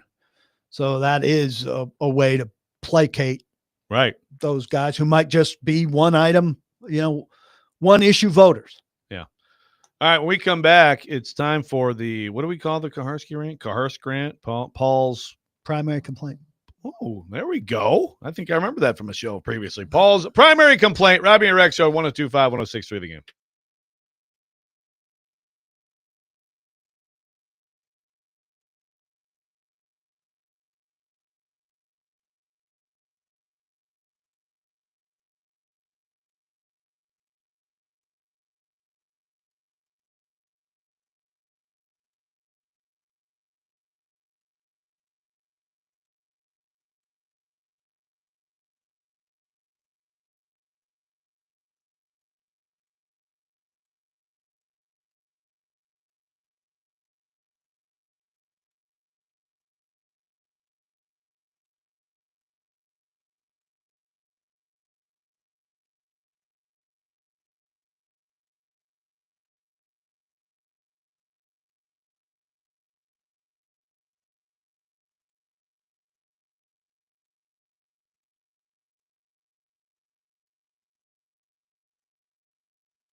Sometimes he wakes up on the wrong side of the bed. And sometimes he's just, well, Joe. Awkward moment. Let's do it. This is the Rex Rant, now on Robby and Rexrode. Yeah, but mine is like, blah, blah, you know what I mean? So, I mean, Blah, blah, blah, so blah, I make, gout, I blah, make, blah, blah, blah, gout. You gotta hear him sing Olaf Berserker. Come on, man, Berserker. I don't think I'll have to have a cane, but it God, still if you had a hurts. cane, I would bring you a top hat to go with the cane. So you're telling me that they can figure out a way for me to just go beer, red meat, and shellfish Well, the all picture I want is- and not get gout? My love for you is like a truck berserker. But the Boston accent, It's gonna be great. yeah, it's He's like Mayor Quimby. I mean, Hey, here there, this you is know, stuff. hey, we gotta And get look- ourselves some wide receivers and look- over here. And if I go down, you're gonna break my fall. My love for you is ticking clock berserker. My What kind of blood weirdo saves are you? babies. Oh, okay. Saves I babies. give them baby blood. What? Yeah, what are you doing? I say babies. What do you do? Woo, baby. There it is. Some fine work there from Ian. Again, it's like some of these older clips. I remember the baby blood conversation, but I don't remember the context. Do you, Paul? I don't know how it came up, but I am a less frequent now, sadly, blood donor, and my blood is especially good for Yeah, you were talking about newborn that babies. in the clip, in the segment about Yeah. the Red Cross and something. Yeah, I the don't Red know. Cross loves me. My blood is very good for newborn babies. At the risk of just repeating a conversation we've had, why? I'm not sure, Okay. but in my previous radio life, like while I was giving blood, I was interviewing the nurse about why my blood was so good. For the then babies in yeah, particular. Yeah, and then Yeah. I mean, I ran that to air.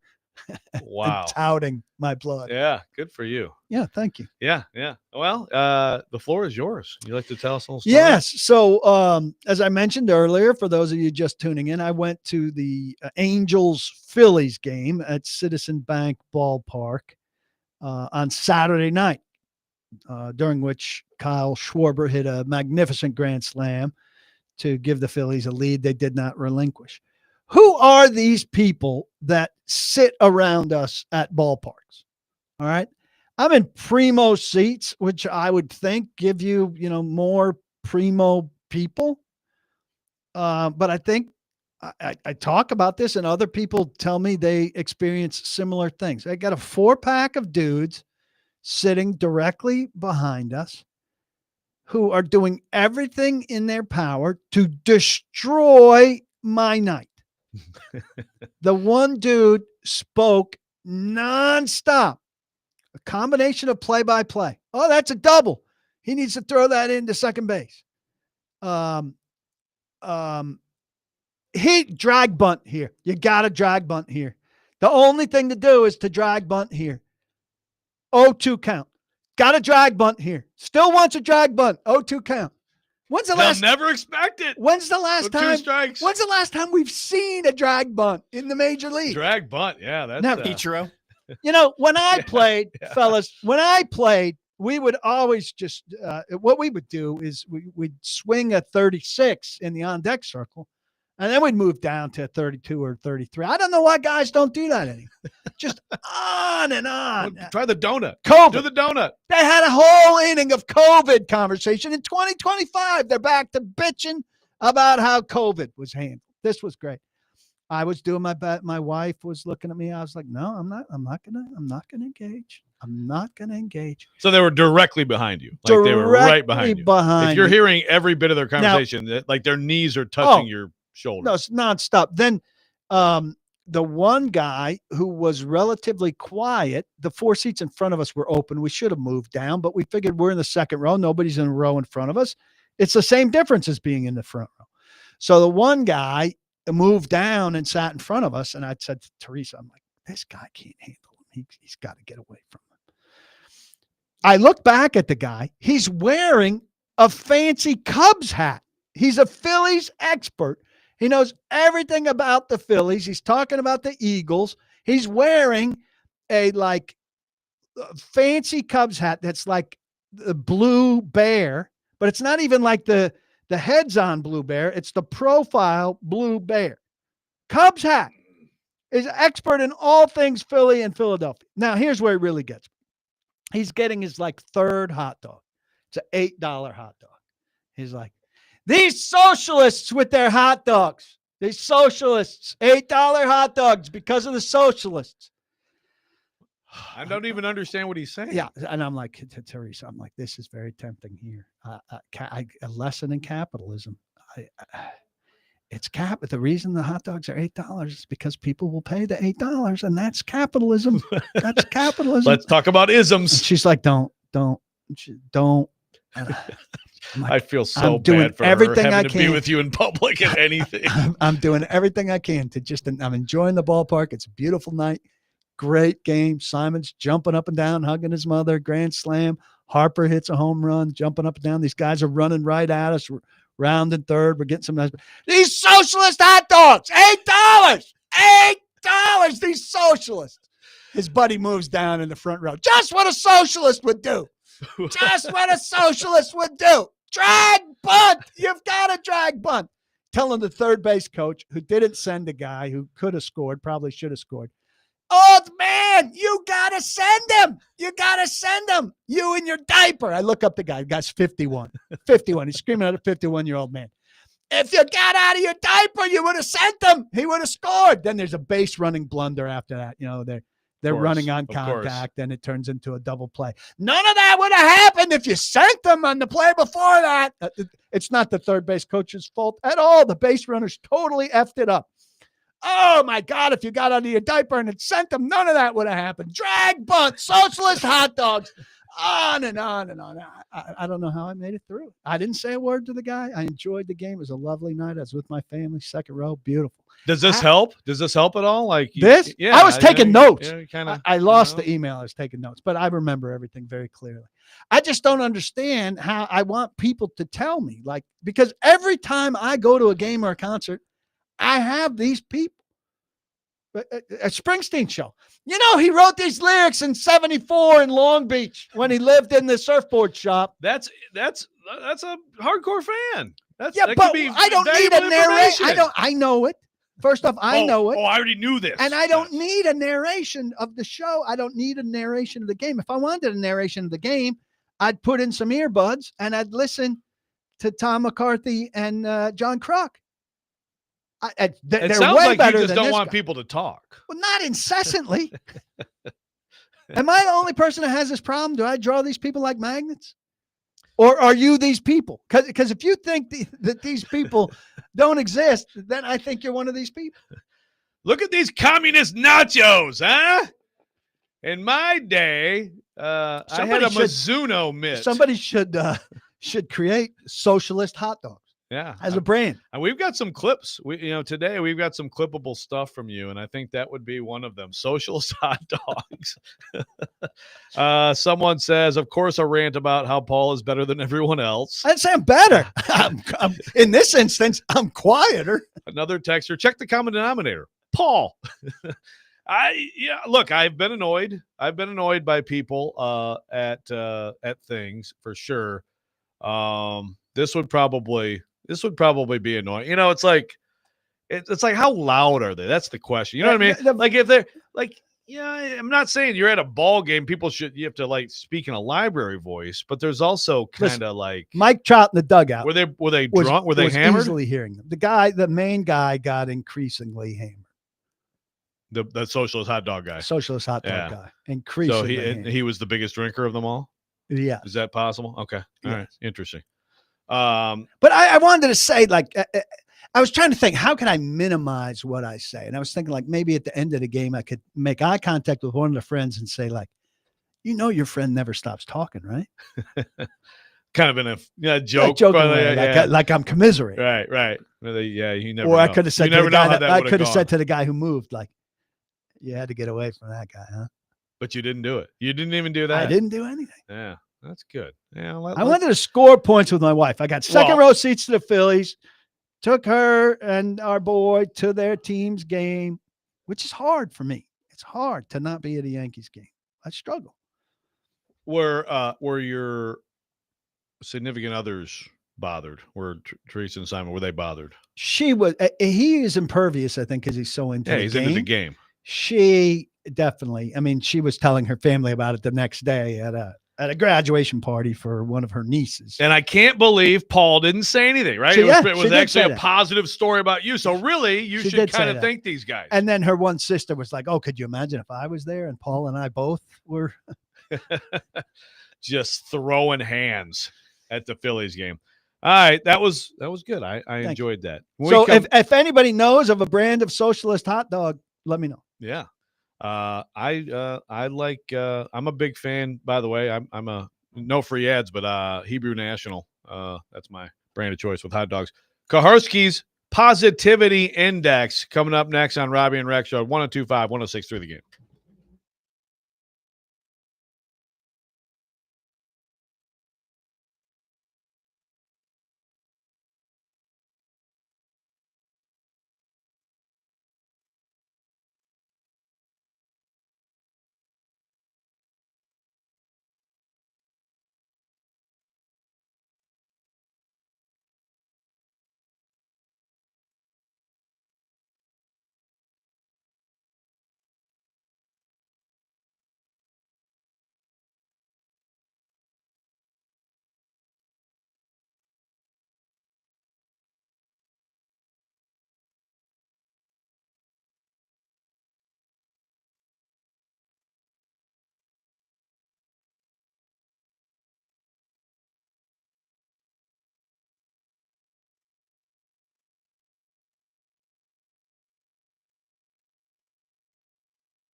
All right, third and final hour, Tuesday edition. Robby and Rexrode, 125-1063 The Game. Paul Kaharski in for Robby, broadcasting from the Busy Bee Plumbing, Heating, Air Conditioning Game Nashville Studios, home of the $99 yearly Beehive membership, where the buzz is always about great service.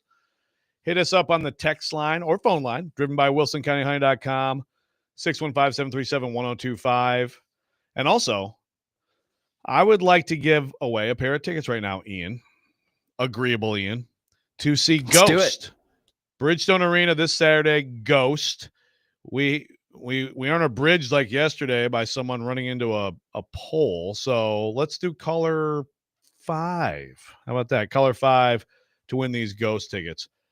Okay, PK. All right. So I called this Kaharski's positivity index, even though it's a very negative question, but let's make it positive. Just trying to make it so. Oh, wait, before we get into this, by the way. I need a rebound from my fan experience. Before we get into this, by the way, you need to feel better. Stilly did text me on my personal text line about he didn't text to say anything about how he apparently every time he talks about football, he has to talk about his nether regions and privates, nor about how this guy's a loser and you're a loser and everybody's a loser. And I watched Joe Burrow and I'm tingly. But he did say, quote, "How is the union expected to win anything when the previous players didn't make sacrifices in 1987? Good history there, Jared. And the league now has it baked in their TV contracts that they get paid for the networks, even if the games aren't played. Also says the league owners will never, ever get rid of the tag. It's the biggest leverage." So that Stilly has weighed in on the labor situation. And that's very interesting because I read it for you. Because Stilly. The last I talked to Stilly about the labor situation, he didn't care about it at all. Oh. So I guess I've made some gains and he's come to his senses and decided it's relevant. Okay. Because previously he said, I'm not going to talk about the labor situation because nobody cares. And I told him he should tell people what's worth caring about, rather than just giving them what they want, because it's part of our jobs. So good job, Stilly, on listening. Well, there we go. I did not realize you guys argue about it. All right, so your positivity index, and this is a really simple question, although it may not be easy to get the answer. But right now at this moment, Tennessee Titans, they've got a presser today with Berserker.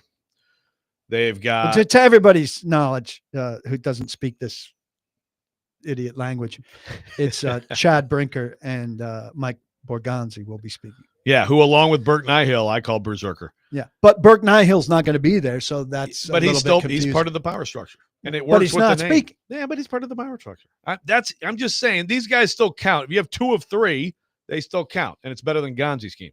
They talk today. Practice starts tomorrow. Brian Callahan talks tomorrow. We're embarking on the 2025 season. Right at this moment, how does this compare? You have been covering the Tennessee Titans since they were the Houston Oilers. I want to know how this compares to the worst you felt about 2 things. One, a particular Titans team, but also just the franchise in general. So the general state of affairs and also just this particular team, which, again, there's excitement with the number 1 pick. So certainly there have been worse, right, like feelings going into late July as you're about to start going out there with your bucket hat and your sunscreen every day. Yeah. My mom, when I was wearing my bucket hat going to my brother's pool and or the beach, said, "Oh, you look like your brother Andrew. He wears that stupid hat also." Thanks, Mom. Yeah. I said, yeah, well, when I had that cancer spot cut out of my face, I decided I would really keep my face out of the sun, trying not to get another one of those cancer spots. Look, I have bad memory. I always preface that for like the feel of certain seasons and things like that. And also a lot of hindsight comes into play, right? So I think I was down on last year coming in, but I don't remember exactly how down. And then I consider what unfolded last season, and I remember how down I should have been. So I don't know exactly how down I was. I don't think it's, the most down ever because they've got a number 1 quarterback coming in and there's always optimism connected to that. I think Mike Borgonzi appears to be significantly more prepared, organized, and operating with a plan than his predecessor and the front office structure, while we've broken it down and assessed it, whether it makes sense or all of that. Certainly seems like he and Brinker and then their underlings are in lockstep with a plan and with a vision, understanding that there's no quick fix and that this thing calls for patience and all of that. There seems to be some reasonable planning and order to this thing. So in that regard, I don't feel terrible about it. In regard to the roster, yeah, not great.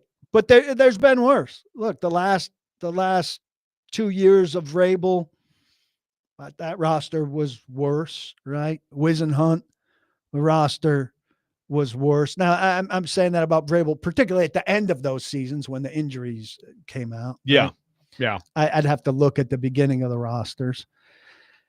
I have a lot of questions about this group of receivers, but potential wise and numbers wise, they have a group out of which something could emerge, should emerge. I'm not positive, but could emerge. So I wouldn't rank this as like the worst or amongst the worst, but there's so many unanswered questions. We don't know if Callahan could coach or not. We don't know if the line will congeal and play substantially better or not. We expect it will. We don't know if these receivers are going to emerge into a better group than they've had since A.J. Brown left. We expect it will.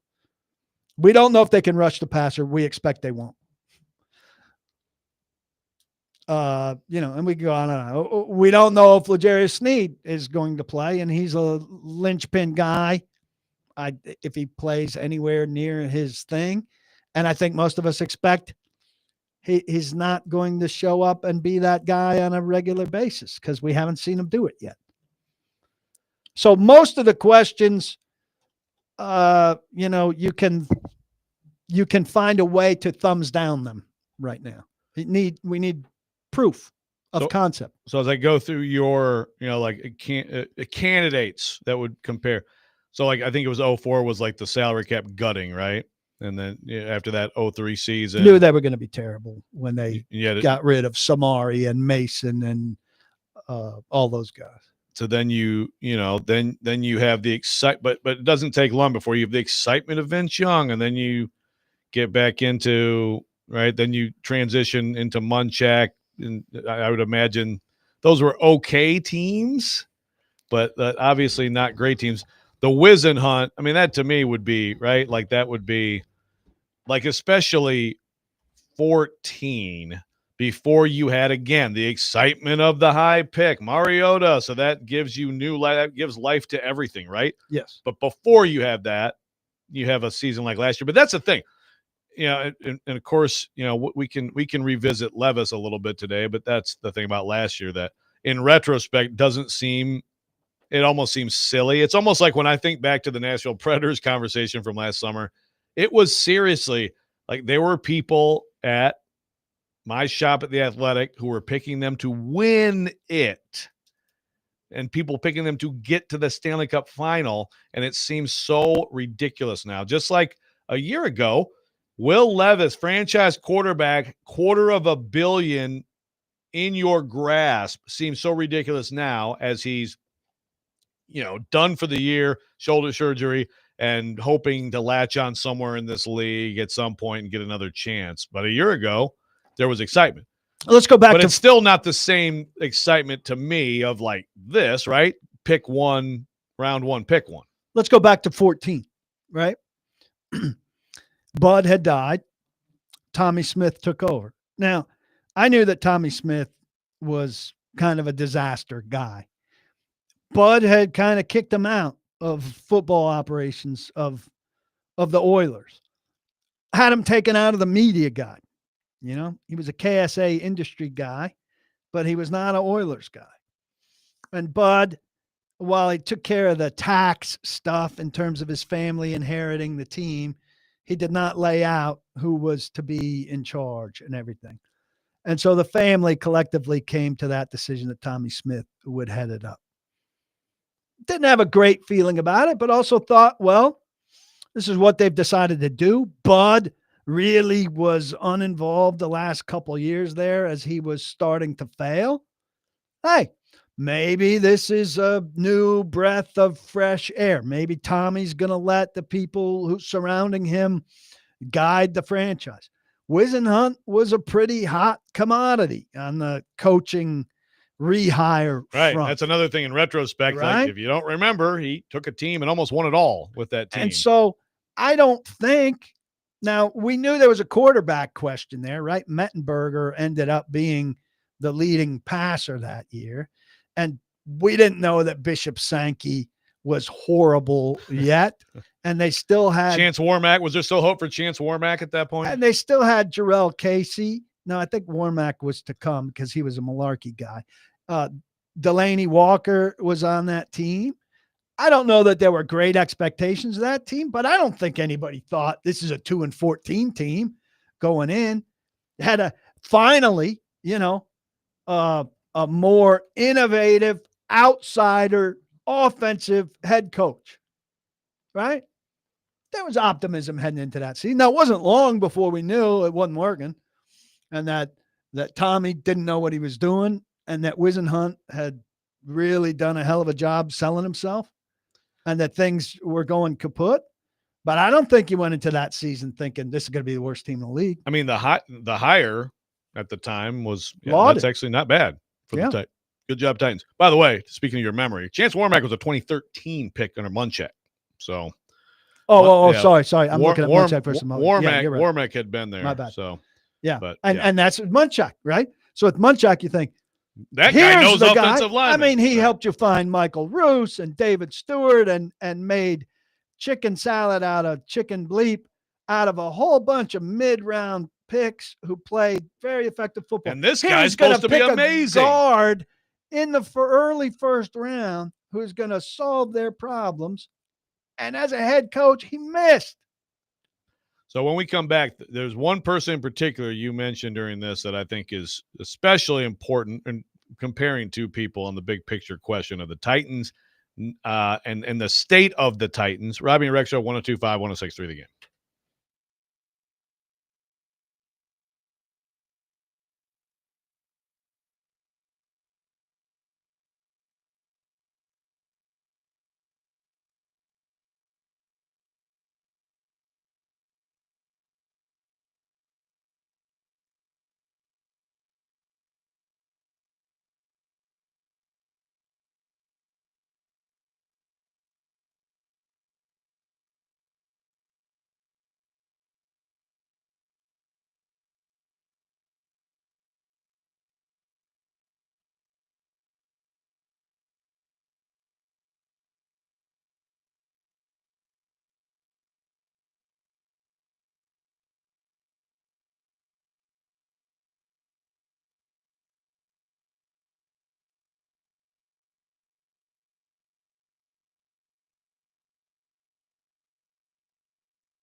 All right, let Joe Walsh get into it a little bit. There we go. Titans training camp, folks, get started this Wednesday. That would be tomorrow.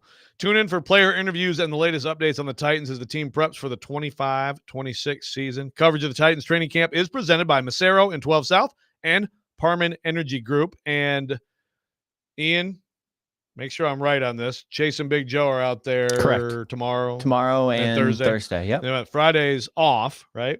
And Friday, PK will be back here to having gathered all this information, and he'll be here with all of his analysis. Shockingly of all the information that.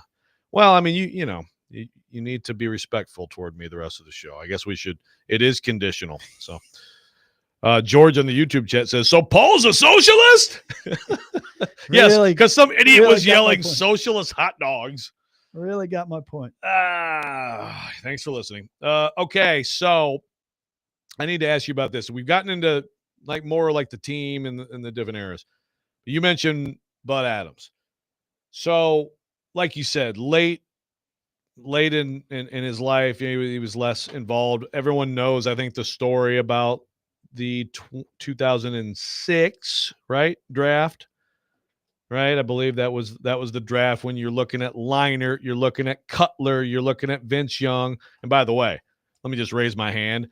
Like, if I was an NFL GM, owner, or anything, I would have traded my entire team for Vince Young. So understand, it's like you can second guess anything. I would have absolutely gone the way they did. But what I want to ask you, PK, is Bud Adams during the typical tenure of ownership, he was known as being impulsive at times, and at times maybe erratic, overstepping what an owner should do, what a good owner should do. But compare that to his daughter Amy Adams Strunk right now and the bigger picture of where this franchise is from that perspective.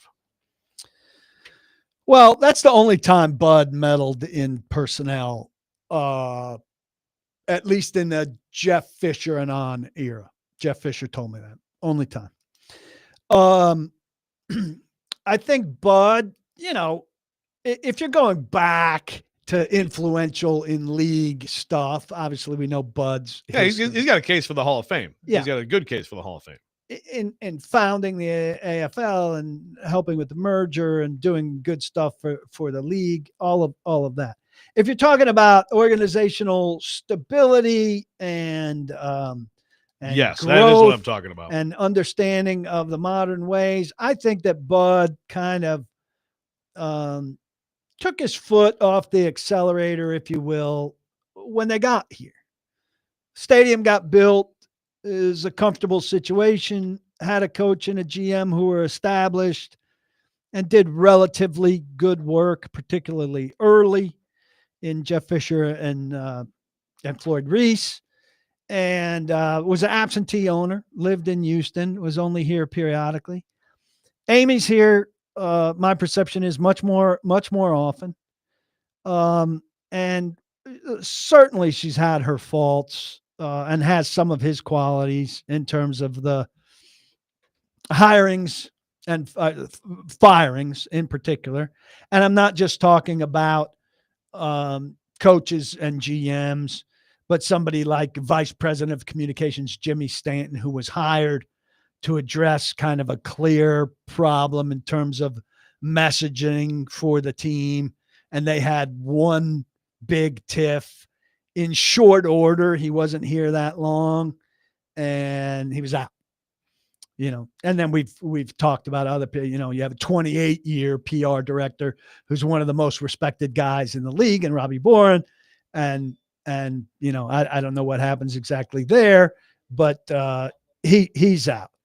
And things like that. But she has an understanding and has let her top employees tell her what they needed to grow into being a modern NFL franchise in terms of growing your marketing arm and growing this Titans house to sell tickets with the new modern stadium and growing things to the point that they built a new building on their campus and it can't even house the employees that they have now in terms of how they've grown the digital marketing, their social media presence, all of these things that they were nowhere near cutting edge on, that they've caught up to everybody on, that they're equal to a lot of teams in the league in these departments, where for a long time during Bud, where these things were starting to grow and take off, they just were nowhere.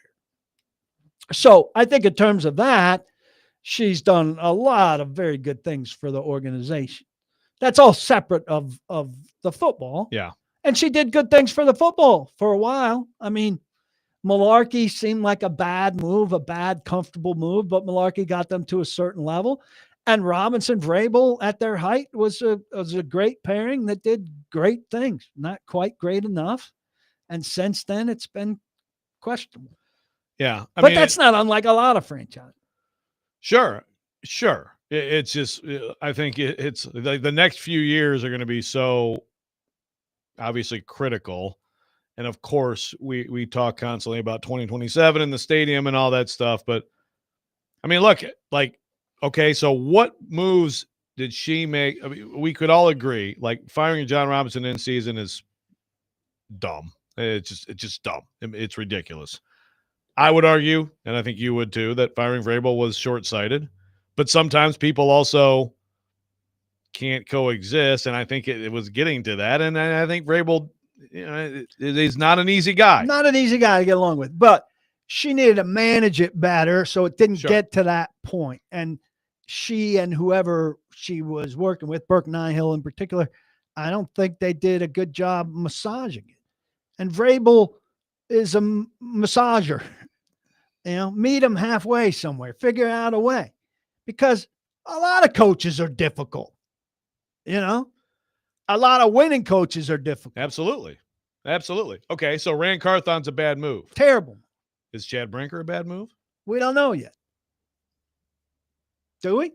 I mean, no. I also don't have the scorecard on all the conversations of things that led them wrong, and frankly, some of the moves they made that we will always just say, "Good job, Rand, you screwed it up." I mean, again, I'll raise my hand and say, like L'Jarius Sneed, I'm like, man, that's a big land for them. They gave up a lot, but okay.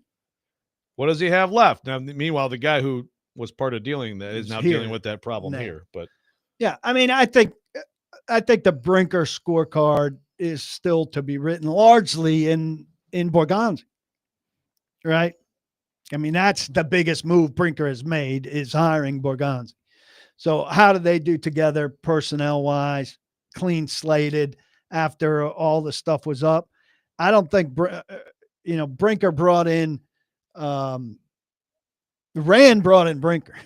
It wasn't right. Brinker bringing in Rand. Yeah. So Rand went and got Brinker. And then Amy elevated Brinker and fired Rand. Over Rand, right.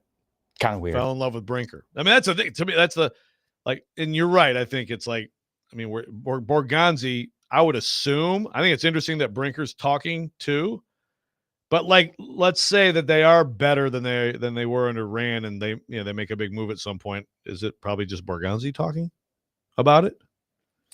I don't know. He's kind of the face. I think Brinker knows it's a little bit awkward that they both talk, but we made such a big deal out of him being the final say guy that if he's not there, I think we say, well, we want to hear from the final say guy too. Right. And then when he is there, we say, well, that's why weird. is he here? Yeah, that's weird. He's not, we're listening to Borgonzi, but we don't have the final say guy. So I think we could shred him either way.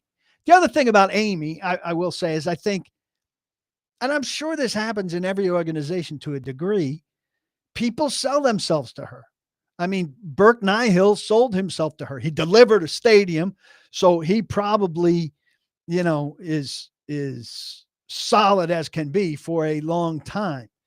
But there are certain people, and Brinker is at that level now too. I think they are at high faith levels. There are other people in the organization of lower standing who can do no wrong because they are Amy people. And there are other people, one person. Pins and needles at all times. Yes. Well, and I think a lot of old guard people, but There was one person who did very, very good work for the team for a long time. And he did very, very good work for Tommy Smith. Well, Amy and Tommy don't like each other. I don't know what Tommy thinks of Amy. Amy doesn't like Tommy. Most of the family doesn't like Tommy. So this person, despite the fact that he did good work for the organization for a long time, when she came in, she perceived him as a Tommy guy because he's a good soldier and Tommy was in charge and he wanted to help Tommy make things work. So she came in and saw him as a Tommy guy. And guess what she did with Tommy guys? And we're talking Steve.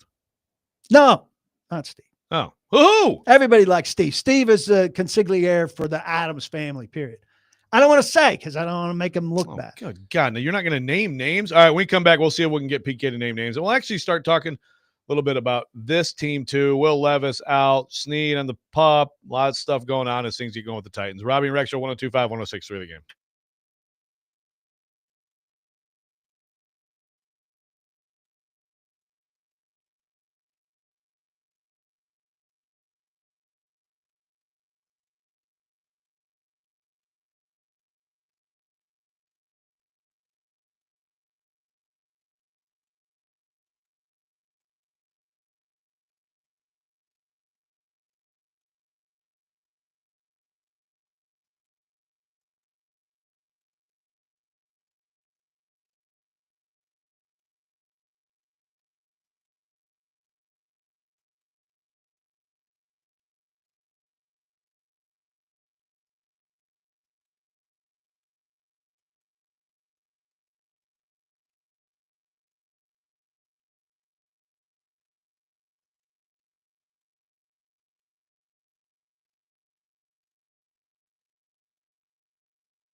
This week's Nashville's best deal is Eastside Bowl in Madison. Eastside Bowl is a vintage bowling alley, music venue, lounge, and arcade designed by locals for locals. Get 2 hours of bowl plus shoe rentals for up to 6 people for just $45 while supplies last. Go to GameNashville.com/deals to get yours now. Welcome back in, Robby Rexrode, 125-106 the game. Paul Kaharski in for Robby today, and we do have some questions about the players, the current team. We will get to those, but you had more on Bud Adams. Yeah, well, the one thing I was forgetting in terms of Bud intervening, 2012, he held everything up. He made them go after Peyton Manning. Yeah. And they could not win Peyton Manning. They were not going to win Peyton Manning. Was there ever a chance? Was there ever a whisper of a Listen, chance? here's the biggest thing about that chase was that Chris Palmer was the offensive coordinator. Well, Chris Palmer had been with the Giants, and Eli Manning knew Chris Palmer.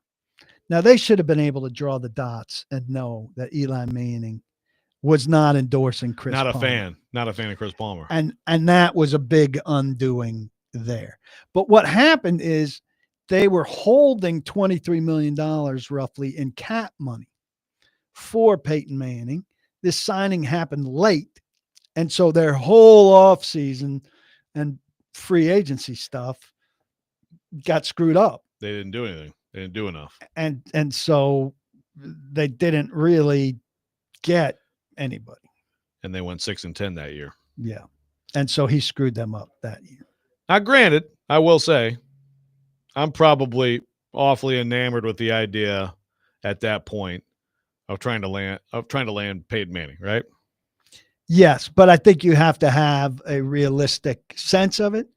And now the day after the season was over, on Monday morning, Jim Wyatt called Bud Adams, working for the Tennessean, and Bud basically said, yeah, Ryan Felt's out.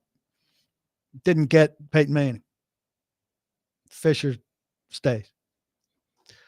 Wild times. All right, Coy in Clarksville. Oh, no. Who stays? Munchak. Was it Munchak at that point? Yeah, it was Munchak.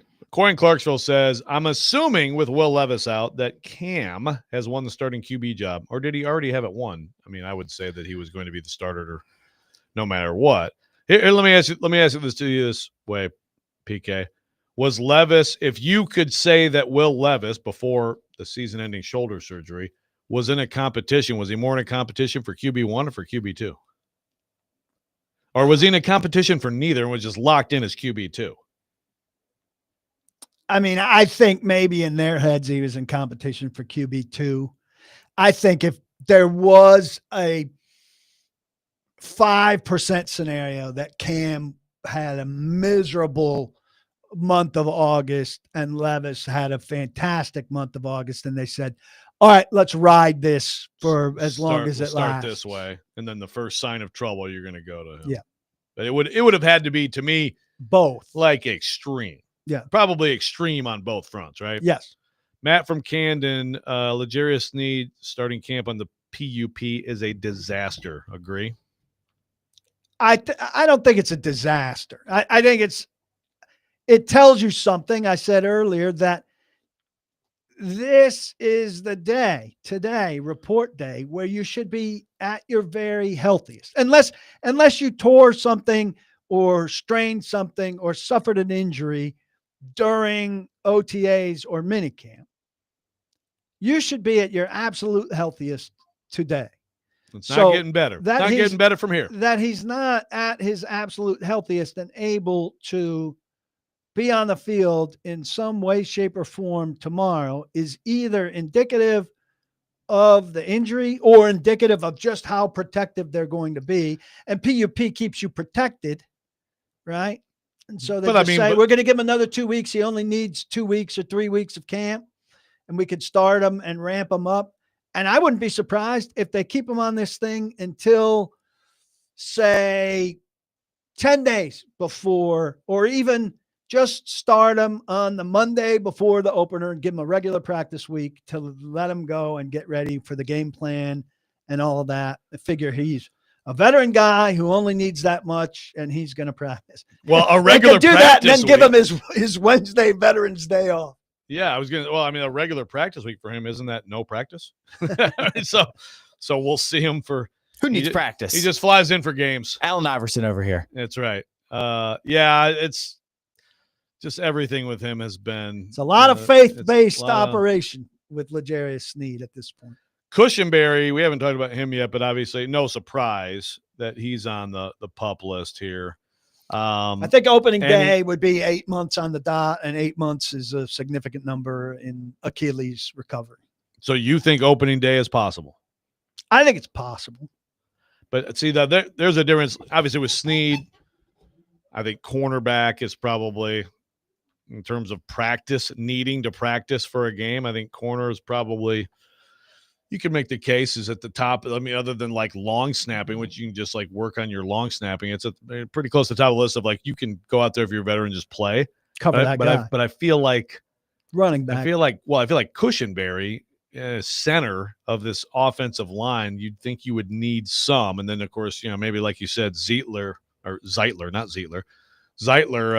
might have old guy days off too. But it just seems awfully fast to think that Cushenberry might be available. A lot easier for a lineman to come back from that than anybody who's operating in more space. They really need that chemistry down on the offensive line, and you really want him working with Zeitler and with Skoronski, and that whole group working together in some way, shape, or form. I would think, hopefully they could get him out there for walkthroughs sooner rather than later. He'd have to be off PUP for that, I'm pretty sure.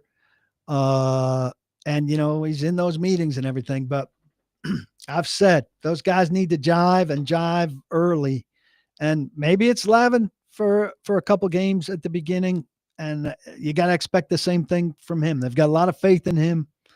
And he's done some decent work, but those are tough games too. Those are tough games with rookie QB, and then with your fill-in center at Denver home versus LA. Yeah, playing those two teams and that rookie and that just the exchange. Right. Yeah.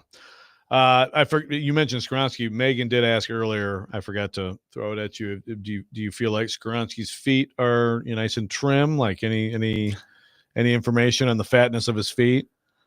I don't remember the fatness of his feet being the thing. I presume Apparently this is a Stilly thing. That's a Stilly. It is a Stilly thing. But I didn't bring it up. Megan brought it up.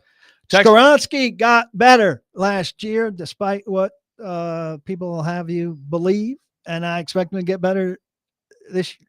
How much better? I mean, I don't think he's ever going to be worth the slot where they drafted him. Right. Do I think he can be an above average guard in the NFL? Absolutely.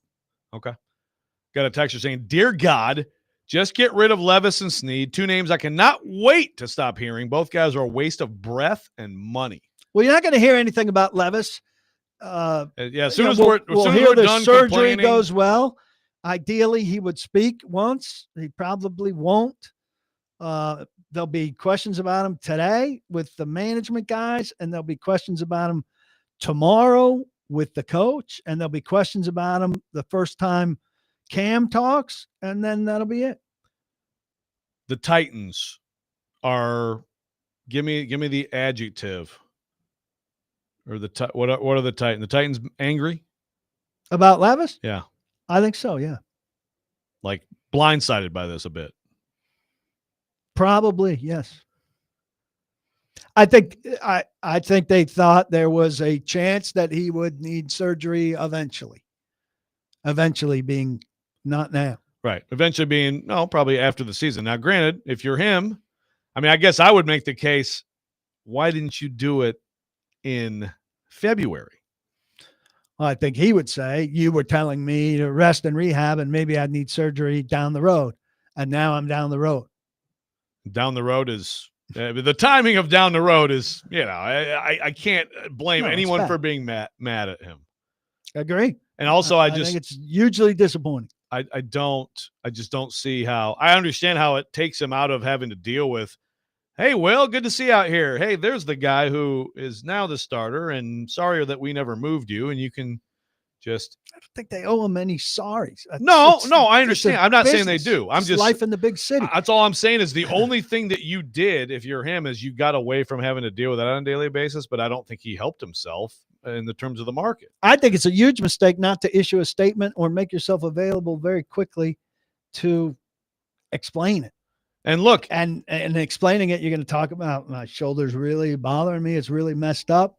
I wasn't going to help this team if I was called on because I can't throw correctly. and he's telling people who watched him in OTAs throw the football and with no detection of an issue. It doesn't mean he wasn't hurting, but there's a lot of stuff here that doesn't quite add up. All right, we get back. We will wrap up. We'll finish talking about Levis and anything else that you'd like to ask PK. Get those questions in. Robby and Rexrode 1025 1063 The Game.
Final segment, Robby and Rex are 1025 1063 The Game. PK in for Robby. Ian Safar producing. I'm Joe Rexrode. I've got question of the text line for PK. Oh, but first, I keep getting texted by Stilly. I'm not bringing up Staley. Staley's infiltrating my text line. He says, Levis was not locked in for QB2. Levis was locked in for QB3. Brandon Allen was the backup QB. Jared Stomer, the strong declaration. Paul Kaharski, your thoughts? It's just not correct. Good, strong declaration. Incorrect, but strong. I mean, I don't know how he thinks anybody was locked in for either of those spots. How would Brandon? I got to ask, like, how would Brandon Allen? Again, I was in favor of moving Levis and fine, but Brandon Allen, we talked about it earlier. There's nothing on him to suggest that he would be a good QB2. I guess Jared buys this. He's familiar with the system. Like he's more familiar with the system than Will Levis, who ran the system as the starter in the system last year. Was there a scenario that Levis would hit the field at all this season to play in a game if he weren't under calling it a quits, I guess, this season? Well, I mean, the most likely scenario is Cam Ward's the starter. So unless he's hurt, nobody's hitting the field. I've got Do you think he would have been third in line for that? I think he would have been second in line. Second in line? I mean, I think he's the second best quarterback on the roster. Yeah. He's certainly more talented than Brandon Allen. You know, you can get into the game manager versus risk taker thing. But I think Brandon Allen is not as good as Mason Rudolph, and I think Mason Rudolph was horrific. Yeah, he was pretty bad. I've got Andy saying, why do you think the Titans have not addressed a stud replacement for Harold Landry? Seems to be a few defensive ends on the market. All these defensive ends on the market are old. Old or have major injury history. Again, this is a lot of them are kind of, they want to go to a winning team. This is a question that makes it sound like we're in free agency now. We're not in free agency. Like the good players have been signed. I will say that some of the names you read off during the break at edge, I mean, it's a lot of the guys like Big Z's out there and Matthew Judon's Sam out there. Hubbard, Von Miller. There's some guys who have Shaquille have Barrett, been very Carl prominent Lawson, players. Tyus Bowser, Matt Judon. Not long ago, a lot of those guys Zadarius Smith, Clowney, who we'd never want to see here again, Trevis Gibson, Jerry Hughes. A lot of them successful, probably all of them on the wrong side of 30, all of them most of them with some injury history. Yeah, I still would say if you can bring in any sort of reasonable football player at that position, I would be open to that if I were the Titans because it looks so bare. I would guess what they'll do. This is what they usually do is they're going to look at their guys and assess it. Now, in 3 weeks, they say, boy, we really, really don't have anything because they're expecting, obviously, stuff out of the guys that they have. And I'm talking even Ali Gay and who's the late draft pick from last year? Jalen Harrell. Particularly if those two guys don't show, then I could see them shopping. Also, they're at the top of the waiver wire. I think any inside or outside linebackers you see coming through there, they're going to give a very good look to. Got a texter asking an interesting question. Is there a guy on the offensive line with an edge like Taylor Lewan who will fight you if Cam takes a bad hit? I think Zeitler is probably. Zeitler would be I think you're right. My candidate. He brings a little surly demeanor to the table. Latham might have some of that in him. Yeah. I don't know. We don't know more yet. Right. Yeah, I have no idea. I don't. I know that Pittsburgh Steelers fans are glad he doesn't play left tackle for the Steelers anymore. But I still think he's probably going to be some level of upgrade. I mean, to me, when you talk about stuff you're looking at this week, PK, obviously everybody's focused on Cam Ward, but I mean, who is Dan Moore going to be blocking? You sure hope that he takes care of his area with this edge group he's looking at. I think Dan Moore is maybe the symbol of this team, right? They have high hopes for him. They expect him to be better than he was. They're not dismissive of what he didn't do last year, but they're convinced he's better than that. They have a little bit of an excuse for what his failures last year. Just the fact that he played against such good edge guys. Yeah, which is kind of crazy because they're good edge guys in this division and there's good edge guys all over. They're not Myles Garrett. They're not Myles Garrett, but guess what? They're good pass rushers everywhere. Dan Moore, to me, is the symbol of this regime right now. You had to have a left tackle. That's the strategy they decided on. We're going to get the guy that a lot of people think is the best guy available, but he's not great. It's not terrific. We're going to overpay for him. We're going to coach him up. We're going to continue to develop him. We like his personality. We like his temperament. We think he fits our personality. Now, does he make us look good or does he make us look bad? He is one of the biggest stories, no question, of this season. I got people now Taylor Lewan, he's just getting pummeled. Jonathan from East Nashville says, why we want more penalties. Texter says, when did Lewan fight somebody? He pretended like he would all the time. Lewan, I would push back on that. Lewan got into it, and he was protective of Marcus. Who did he get into it with Jamal Adams? I mean, he had the whole thing on the sideline after they beat Washington with Josh Norman, where he was making fun of him. But and then he didn't. But that also would have been unfair if he would have fought him.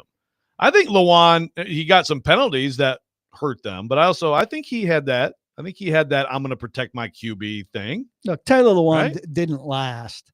And I know people are frustrated that he didn't last and frustrated with some of the performative stuff about Taylor Lewan. Taylor Lewan was about as athletic a left tackle as you could find. Yeah.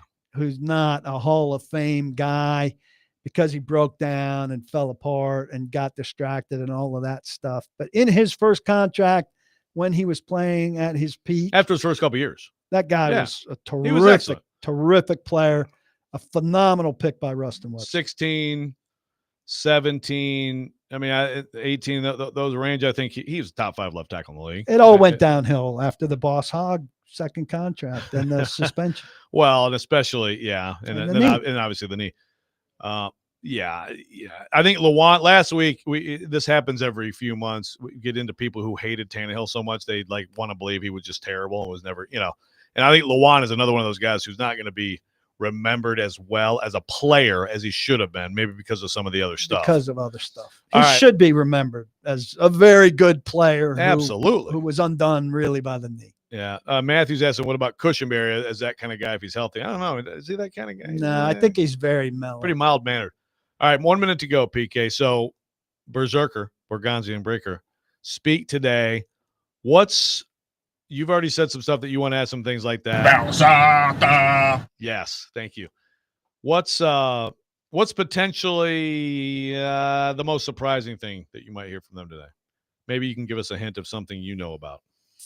I don't know about much. I just plug back in tomorrow. I wonder what their tone will be on the Levis thing. I mean, I think they'll take the high road, but I think there could be some tone in there that makes it very clear that they had different expectations and that they're disappointed in the way this goes, and it throws them off a little bit in their plan there. Do you think they go it all out for another QB other than just like a practice arm? I don't know who that would be. All right, PK, it's been fun, my friend. Likewise. Yeah, good to see you again, I'll man. see you Friday. Take care of that gout foot. Yeah, the guy, we're working on it, man. We'll get a GoFundMe for the cane if we need. Don't block the box. Be sure to lock your locks. Jason Big Joe coming up next. 102.5, 106.3 The Game.